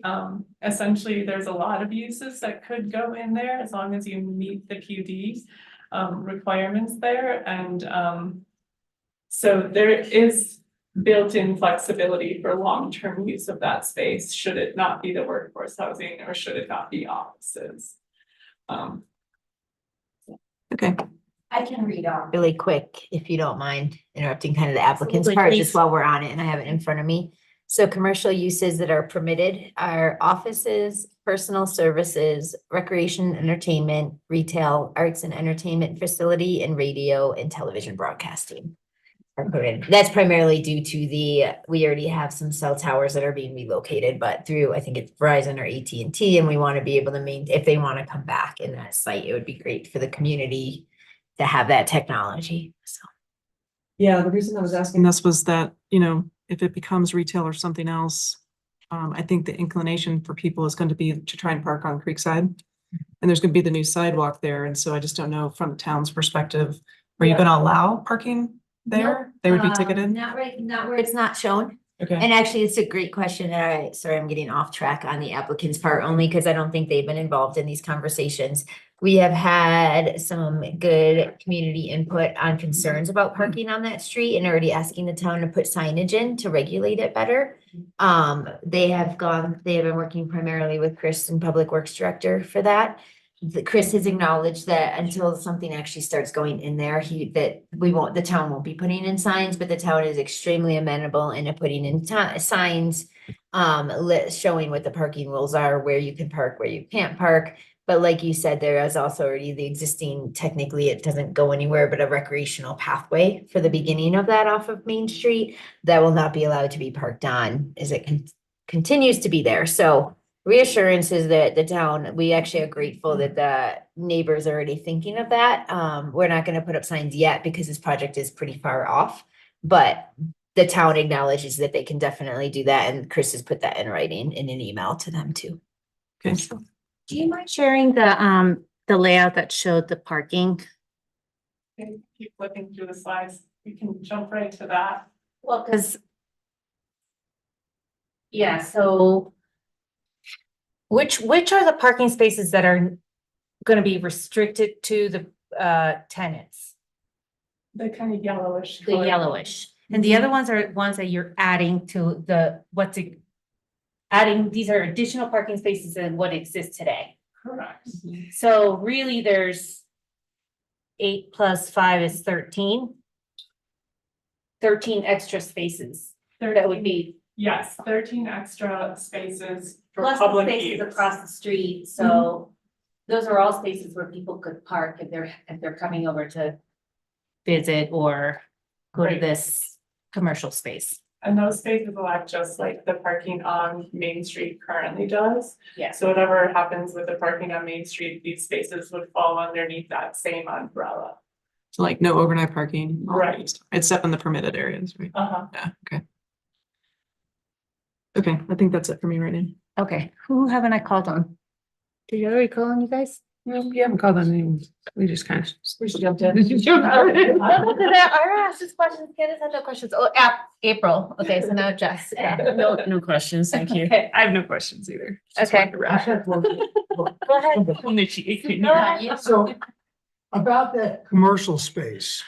I mean, the whole building is rental is to some extent bad word, regulated rental, the rates are regulated. Are there any rate regulations on the commercial space? Or is it that market? Or, you know, the best you can get? That's a great question. We do not have. That's why I any- asked. Have any of them. We don't have that spelled out in the PUD. So it really is gonna depend on who's renting it and how that is subsidized. And that I can't confirm if it's in the development agreement or not off my head. So I have Lauren, Lauren, come on. Yeah, unmute yourself. Can you guys hear me okay? I can't hear you. Can you hear me okay now? Get a little closer. Kyle's Okay, working on it. how about this? Can you hear me now? Hang on, barely. Kyle's pushing buttons. Slowly. Feedback. How about now? Better. Yeah. Okay. Yeah, our goal is to offer the space at below market rents for whatever tenant is occupying it, whether it's the workforce office or another service provider or business. And that's part of the discussion that we're having with the town. We will be having an item before town council coming up soon to amend our development agreement for this site. And so as part of that, we've been talking about the use, the tenancy of the commercial space, and whether it would be purchased outright or whether it would have a master lease for the workforce office or the town. So all of that is still being negotiated, but our intent is definitely to try to make the commercial rents as affordable as possible in addition to the residential rent. Thank you, Lauren. What's your impetus for doing that? Or keeping the rents lower? The commercial rent? Yeah, I mean, we recognize that this office this current office building has provided relatively affordable office space for folks for a long time in the community. And it's part of our mission, you know, to help people be sustainable, whether that's from a community services business perspective or an affordable housing perspective. So we'd like to try to make it as easy as possible for businesses to, you know, stay in Frisco. Thank you. Okay, where was I? Okay, my questions are, let's see. So I know you're going for the Light Tech 4%, right? And August 1st. What's the plan if you don't get that? Or not, I mean, I'm gonna be optimistic, but like, what do we do if you don't? Yeah, we're going to be optimistic too. And I will say that with the town, we have secured 2 state grants for this site that total over $7 million. So we are pretty optimistic that this project will get selected for funding this year. We're also the only application for Summit County in the round.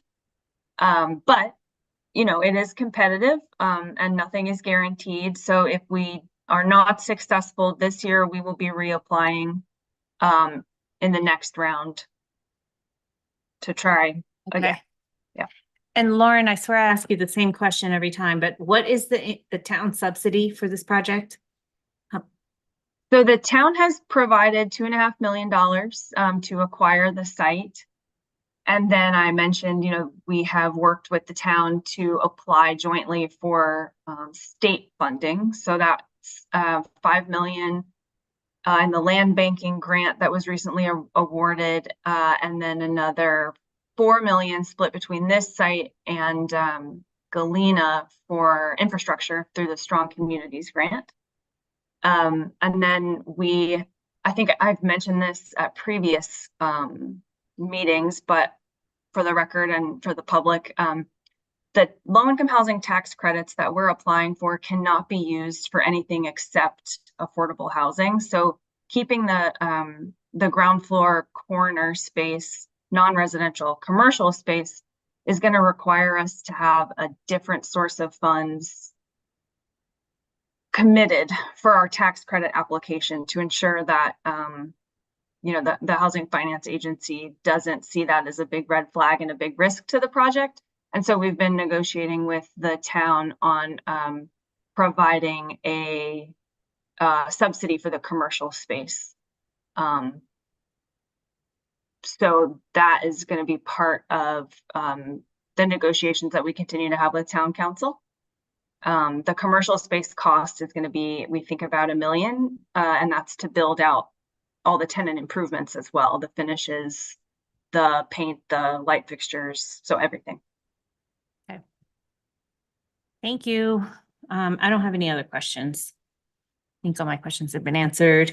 So now we are going to turn this over to the public. This is the public comments portion of the hearing. When making comments, please identify yourself for the record by stating your name and your interest in the application. I see somebody coming up to the podium. I am Terry Cunningham Hi, Terry. and moved into the neighborhood just a year ago. So what you have about, what, 15 million to build a project?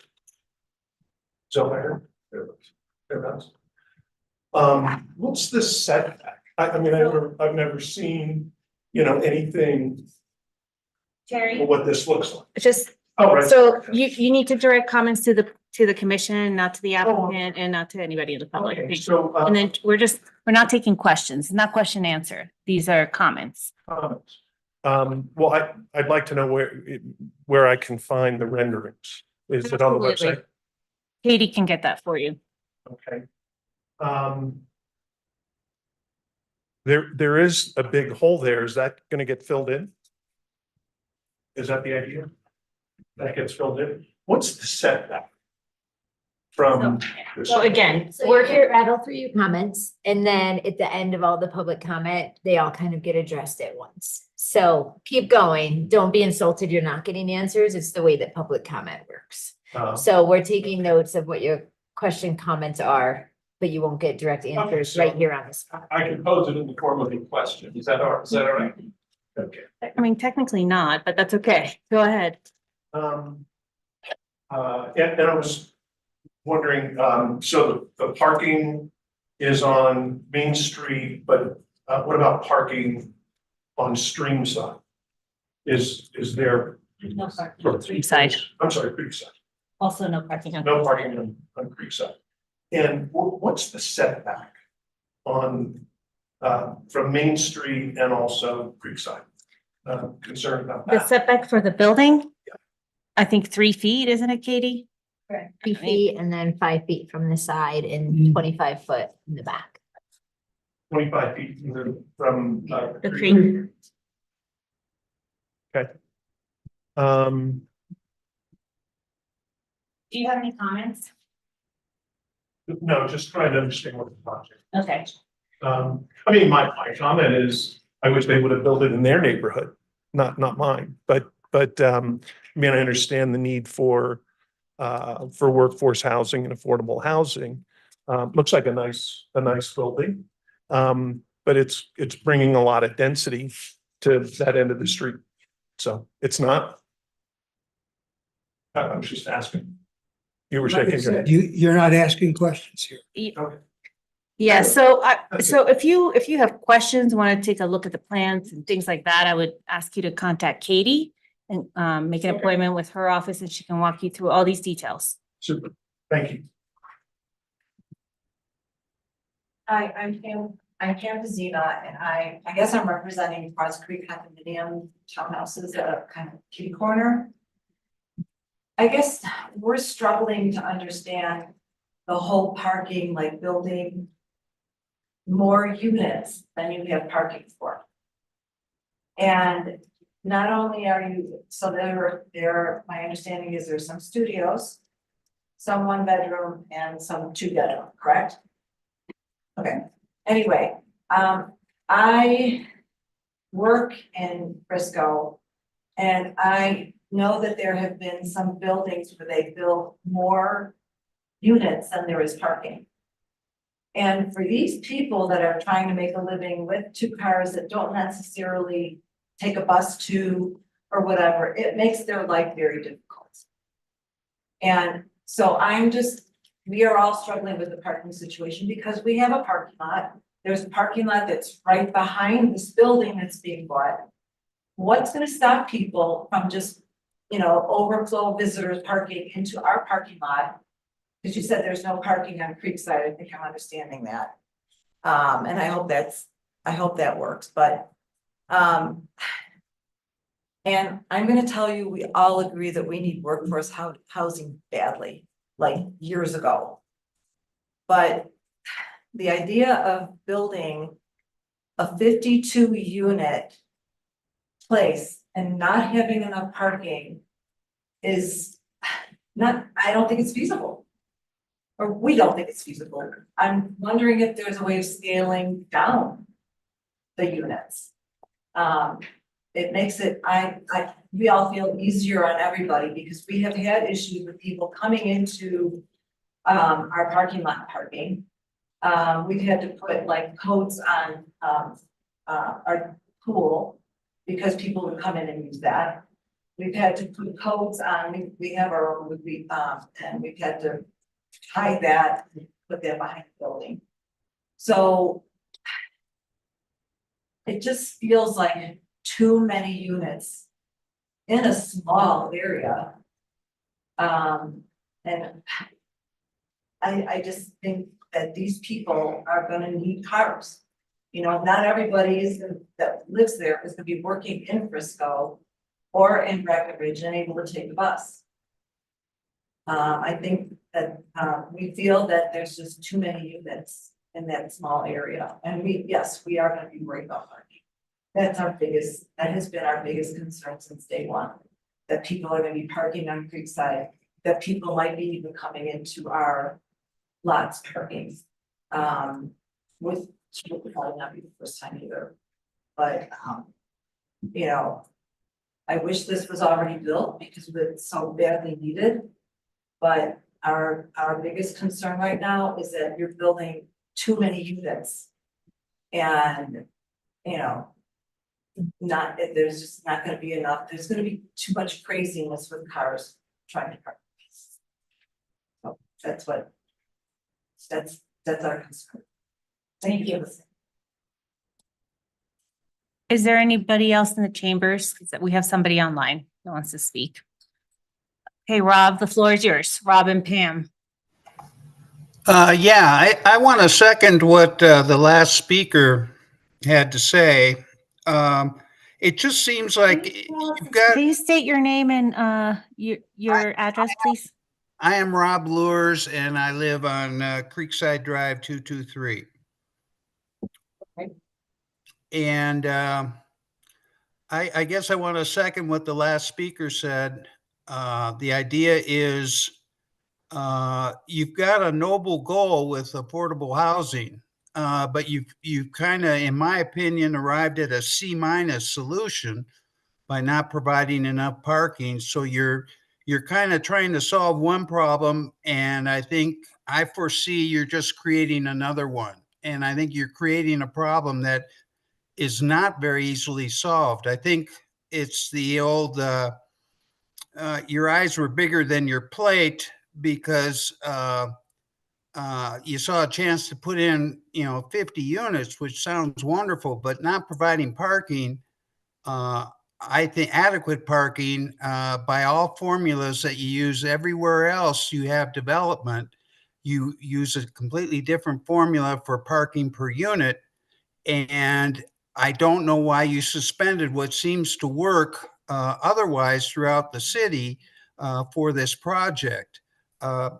You're in the mountains and people are going to be working in Leadville and Copper, and they're going to be working odd hours in the service industry. I think that's what you're trying to provide this housing for.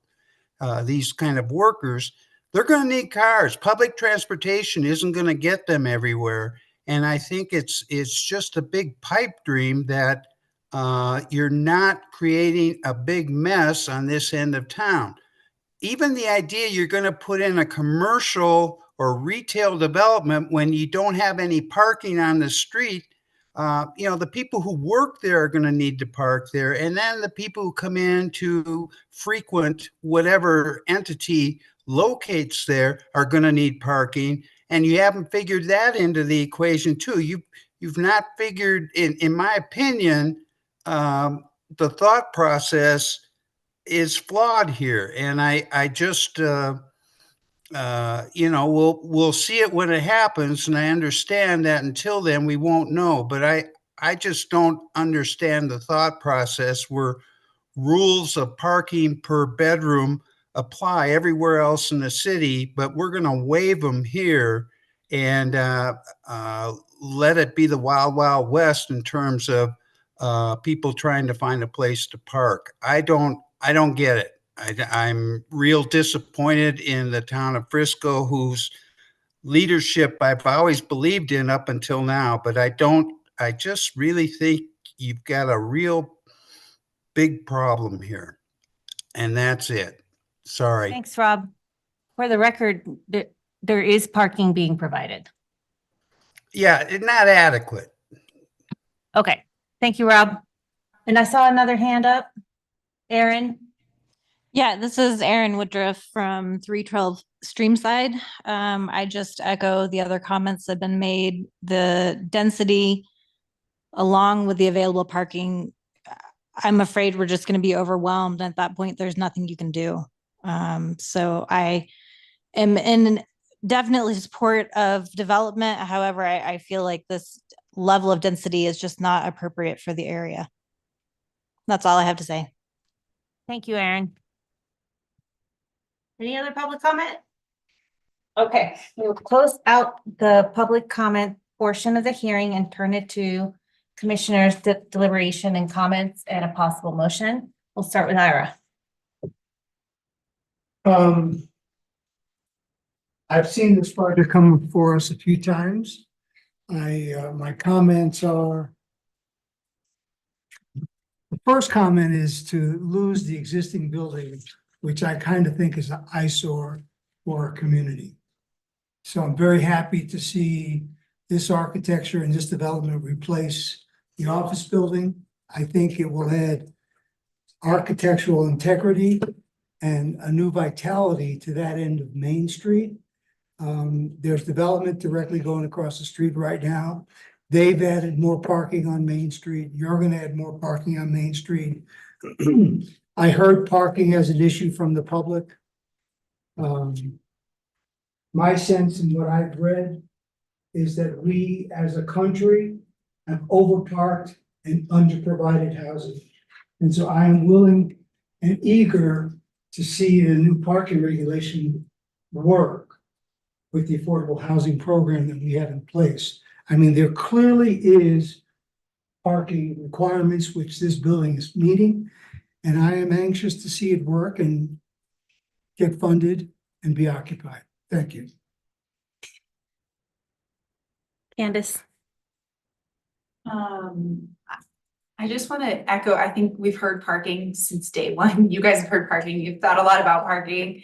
And I think as these PUDs come through, we just need to make sure that we're like getting that public input early on in the process. Cause I think at this point, the PUD is done and the parking has been decided. And now we see the site plan and neighbors are like, wait, I have opinions. So I think that's just like a comment to the town of like, making sure that as these developments continue, that we have those conversations with neighbors early on. Because I think we hear all of you, and I think the planning commission has asked questions at every step along the way about parking, but also to Ira's point, there's a great need for this, and I think the benefits in this case outweigh the disadvantages. So thanks for all your hard work and listening to the planning commission and working with the town along the way, because I think it landed in a really good spot. Thanks, Candace. April?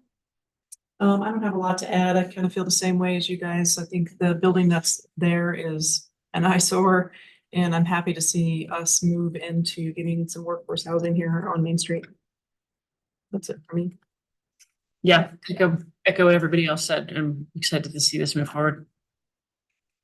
Kelsey? I think this is a huge need that, yeah, we should have been building for the last 4 decades and having this, problem solved, and the can gets kicked down the road. And I think, we need to address the parking and your concerns as the public that, this is very site specific that has the planning. It's correct me if I'm wrong, Katie, it's because it's got rentals, it's all 100% rentals, that the parking credit is the way it is, like that it doesn't have the same parking requirements that are required on other town parcels because it is 100% affordable. This is not like this applies to every project here on out. This is specific to the PUD, to it being 100% deed restriction, that it has that funky kind of calculation. And that it does rely heavily on Main Street parking. We felt that this was site specific.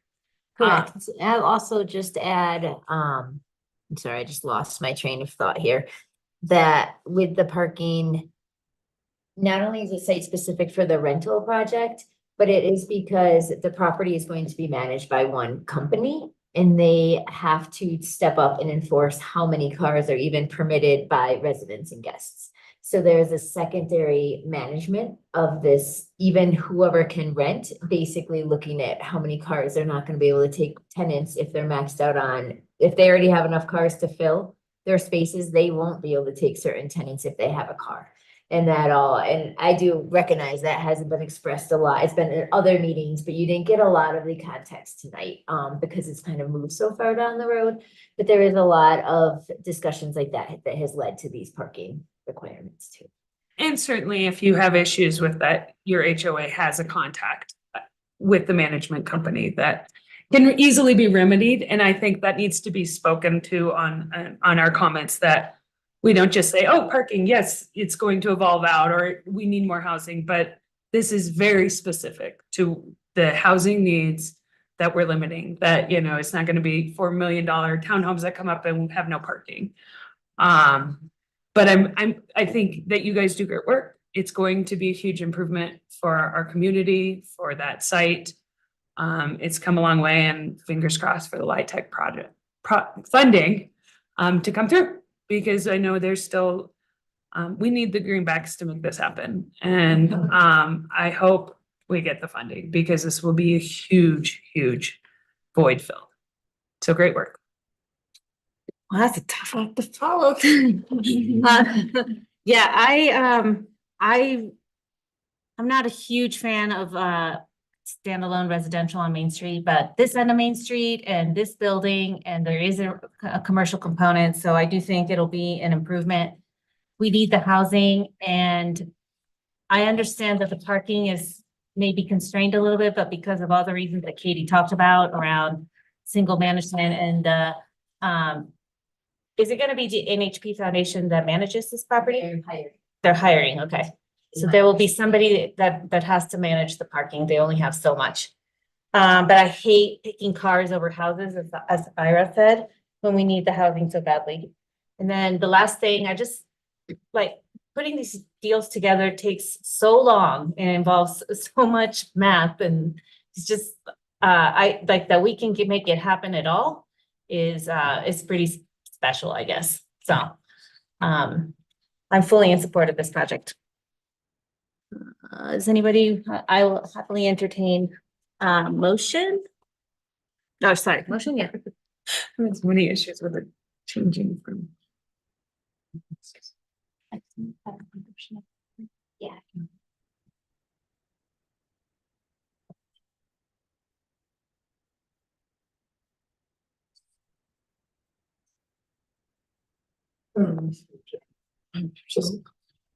You got it? Almost. Wait, I have the wrong one up, sorry. We all closed ours. Yeah, we closed ours. I think I had it. You have the language there? I think I do.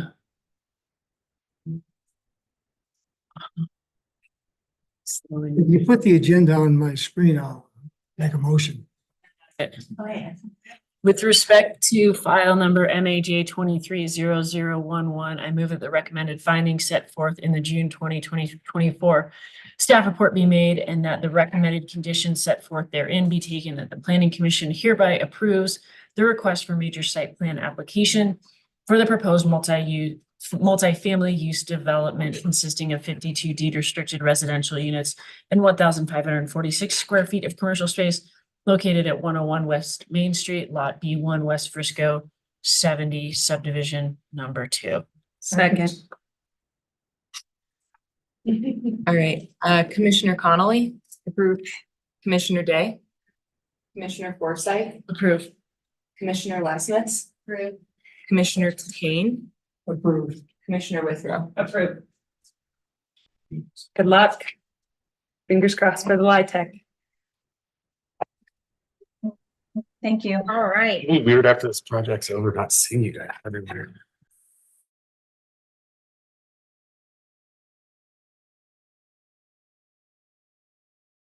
It's been a while since we met. As you've noticed, we've had staff changes again, but we're actually really excited. We actually already filled all of our openings. We brought in a principal planner. We started today. She has over 25 years of experience in planning and has written comprehensive plans. I've worked with her in the past in the private sector at a former job, and she's also worked public sector for over 20 years. So super excited to have Chris join us. She started, like I said, today, so we weren't going to throw her in to you right away on her first day. So we have filled our principal planner position. We also have a planner one who is starting on July 8th. She is coming in from an administrative background and also was a deputy town clerk in the past. So has not been a planner, but really wants to become a planner. And so she will do a lot of our permit application processing items like that as she basically grows into the planning field. She is already working locally. And so we're excited to have somebody who already is kind of in the area joining our team. Is it getting easier to hire people? I'm not sure. That one outreached to me and the other one I recruited personally just to try to get someone who I thought would be a really good fit. So we didn't actually really go out too much to the public. So we were lucky right now on who we've brought in. Emma and Kyle, a lot of recognition needs to go to them and Cheryl and Rick because they are holding the department together right now. So you don't want to know how many. Emma herself has 39 applications sitting in her workflow. So basically everything that's come in for building and planning that needs a planning sign off, Emma is doing everything. So a lot of appreciation, and she's been learning and growing so much. We're excited. And Kyle has stepped up to code enforcement to help with that, along with all 900 STR renewals through our department were done in time this year. And Kyle did every single one of those. Too. Sally left in April. Sally went to Summit County. How did I miss this? We haven't had a meeting. When was the last meeting we had? I feel like. March 21st. Okay, that would be fine. Okay, I'm not totally losing it. I feel like I've seen you at other things here, so I'm like, wait. So yeah, we are luckily, and then a great news for the last position that we've had a vacancy for is our community resource technician who's code enforcement. We have changed that role around, and I wanted to say this because it's actually a lot contributed to our conversation at the beginning, the first item tonight, and our second item on the agenda, but first public hearing. And that is that Kyle has restructured this position and it is now part-time. It's through Kyle, through community development, but they actually are going to put hours in with public works also. And it's kind of going to be probably a 50-50 split with a primary focus in the summer months of being on all of our construction sites and checking construction management on a pretty much daily or weekly basis, depending on the site. So I didn't want to interrupt and get off track with that public hearing, but we at least have a plan. And so a lot of people, that is local. We are hiring, a lot of you know Joe Phillips. Stolen from us. Everyone's stealing from everyone. Yeah, at these poker games I need to be invited to. Apparently there's good mood at the end. So super excited to have him joining our office. He's gonna start on July 1st, and then he is gonna be basically code enforcement. Oh, okay. You just said the construction management. Yeah, so Okay. code enforcement on all enforcement complaints right now, Kyle is handling all of those a little bit outside of his scope, but. I just wanted to say that I do listen to all planning commission and town council meetings for any code concerns. What And we do log those. things you see, like, so I don't understand, like, there's a pure white house in Frisco. And I'm like, how is this? Like, is that's a code thing? And we say you can't enforce it. I'm like, isn't that code enforcement?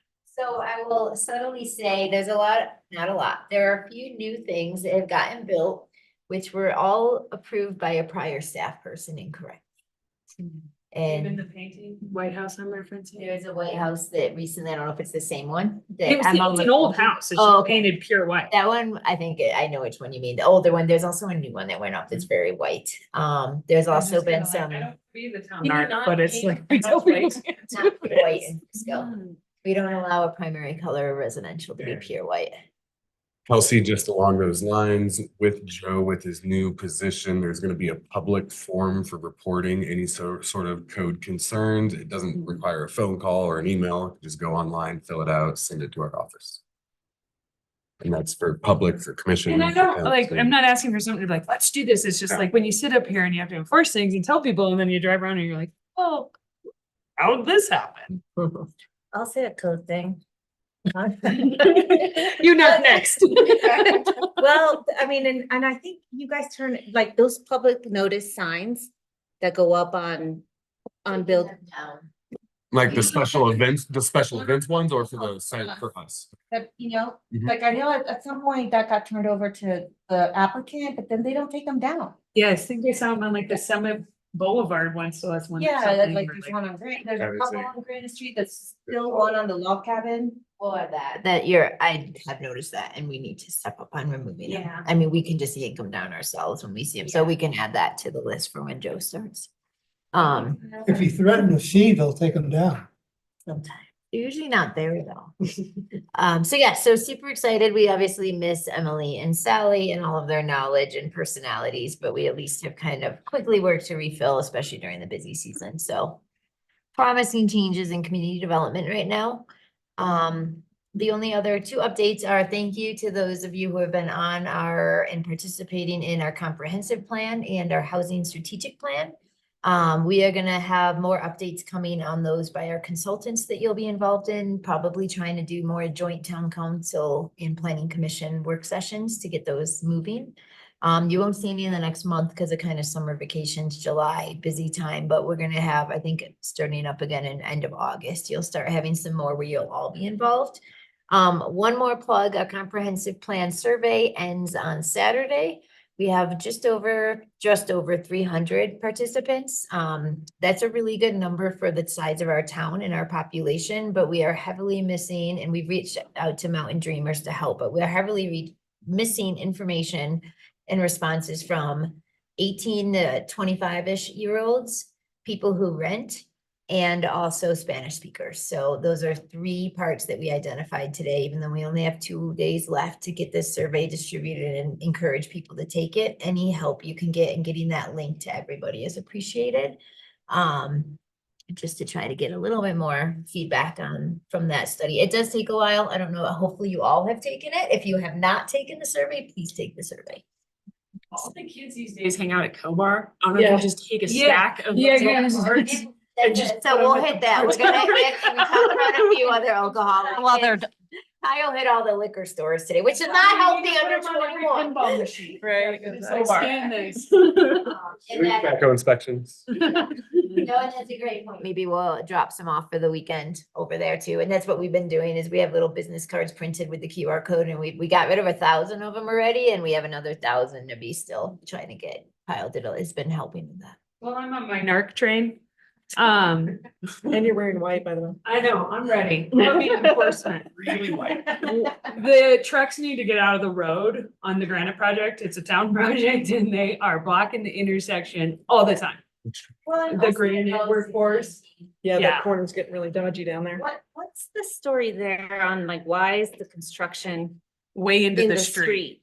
So I admit that was all approved, that part, when I wasn't with the town. And my understanding is just it's been that way with Public Works, but we can do some research at 619 Granite to see that one. Yeah, it has really become dangerous. And then the dangerous component, I'd like to see something remedied on people biking on the sidewalk. I mean, like downtown has become chaos in the summer. And we were talking And about the- that actually. Yesterday. Yes. We need some like bike lane signage better and more signage, like get off the sidewalk, like. I think I'm all those have getting angry. faded, those circle ones we had on the sidewalks, they're all Yeah, you faded can't, now. and then so the you can't white see ones, it. you can't see them. There's just like, there's too much eye candy out there to Yeah. like see like, oh, get off my bike. Kyle's never gonna Like I come to saw a this meeting kid again. today, I was like, she's not gonna stop, she's gonna roll into Granite, and if I was a dick, I'd honk at her, but she was a kid, but I was like, I did this, cause I'm like, I could have plowed you down. I knew you were gonna do it before you did it, because my tenure here, but like, it's just really dangerous on Main Street, and I don't want to hurt somebody. I know nobody here wants to hurt somebody. I'm like, don't drive on Main Street, you Oh, hurt somebody. it's just, I feel like we need to find some solution for the bikes and the trucks and the cars and the people. We were talking about the bikes on Main Street yesterday. Kyle and I were actually brainstorming about how when we have our new code enforcement, we're gonna Kyle will talk to him, give him some I don't know if you know this, Kyle used to actually be our community resource office. So he has a lot of experience in this, so that's why we're also But I happy. think too, like maybe we talk to Rebel Sports and be like, you guys are the one that are renting them and starting it. Like your spiel needs to be like, you don't bike on the path. Like maybe just like education. side. Yeah, sorry. Do on the bike, not on the. It has two bikes there. Yeah. Whatever happened with Granite Street? How we were gonna do all the cool stuff? It's coming back around. Yes. The town sent out an RFP to get up to 100% design drawings. Okay. The project is still on track. It was stalled a little bit for good reason for the public. We decided our finance director, which is great because this is what she looks out for, was like, you need to try these opportunities for financial assistance. So we recently applied, we got RFP, we got what the updated cost would be to get to 100%. Chris managed the RFP, he sent it out, he got responses. We are waiting to see if we get grant approval to something we're submitting this month. And then I think no matter what, we're gonna move forward most likely, but we really want to try to not move forward until we get some grant funding since it is available and we think we have a good shot for it. So we stalled it a little, but it's for the financial benefit of the town. Still moving forward. So What's going on with Footsrest? that one, no updates on that for right now. And then we did, just so you know, because it's also when you always ask, the one at School Road, the fence, Common Spirit. I did send them a letter a couple of weeks ago, telling them their planning approval was going to be expiring this month, and they were super responsive. I've actually had a couple of really good meetings with them, and they explained kind of where they're going and their situation. We agreed that the fence would come down, but I have to check the date, so I'm not gonna quote you a date.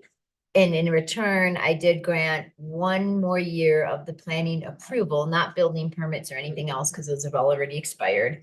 So the planning commission approval has been granted for 1 more year. But they still need to, if they don't build, they're out of luck, but that fence will come down as kind of a part of that. Screening on the AC hotel. That is going up. They had a lot of trouble finding the engineering, and curious why. It turns out I got a good explanation also recently from them. That roof is not the normal depth of a roof, and they could not engineer something very easily based on the condition of the existing roof. So, however, the good news is they got a building permit. I think it's been signed off, and they said that's moving forward now. So you actually will see screening going up. I read in our lovely paper that Breckenridge and one of the towns talking about inclusionary zoning, which I thought was Ooh, the illegal. town of Dillon leading the charge. Leading the charge, yeah, they're gonna be great. So they're kept referring to state laws passed that inclusionary zoning is now legal.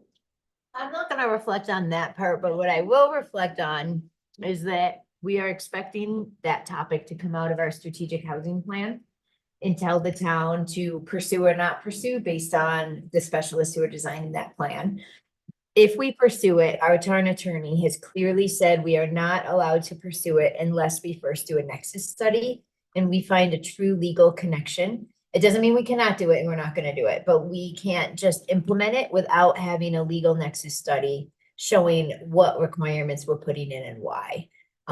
Some communities have done this without a nexus study. Some have been sued. I think there's not a lot. There's pending court cases around the country over this. So he's taking the really cautious route.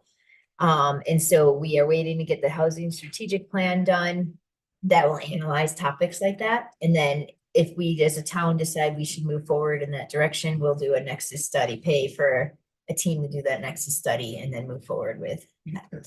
But we're not. It's been legal for a while. 2 years. He's very cautious in this one. Oh, yeah, It 2 is years? extremely cautious legal advice that he gives the town on Yes. this one, Yes. just to put it out there. Thank you. Thanks. Are we gonna meet on July 4th?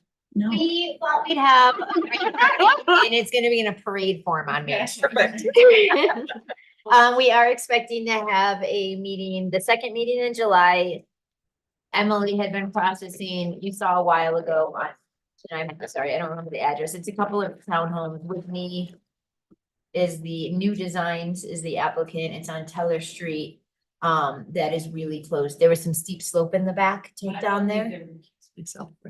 Okay, that's good to know. Okay, and so Kyle will keep track. Kelsey has to recuse. We expect that one to be finalized by they submitted the latest round of modifications to address the very last details we were moving on last week. So we expect that's gonna be coming forward to be the second. But you get the 4th off. Maybe we'll see everyone at the parade. Be there. I'll second that motion to adjourn that you just made, Kelsey. Anybody opposed? No. Okay.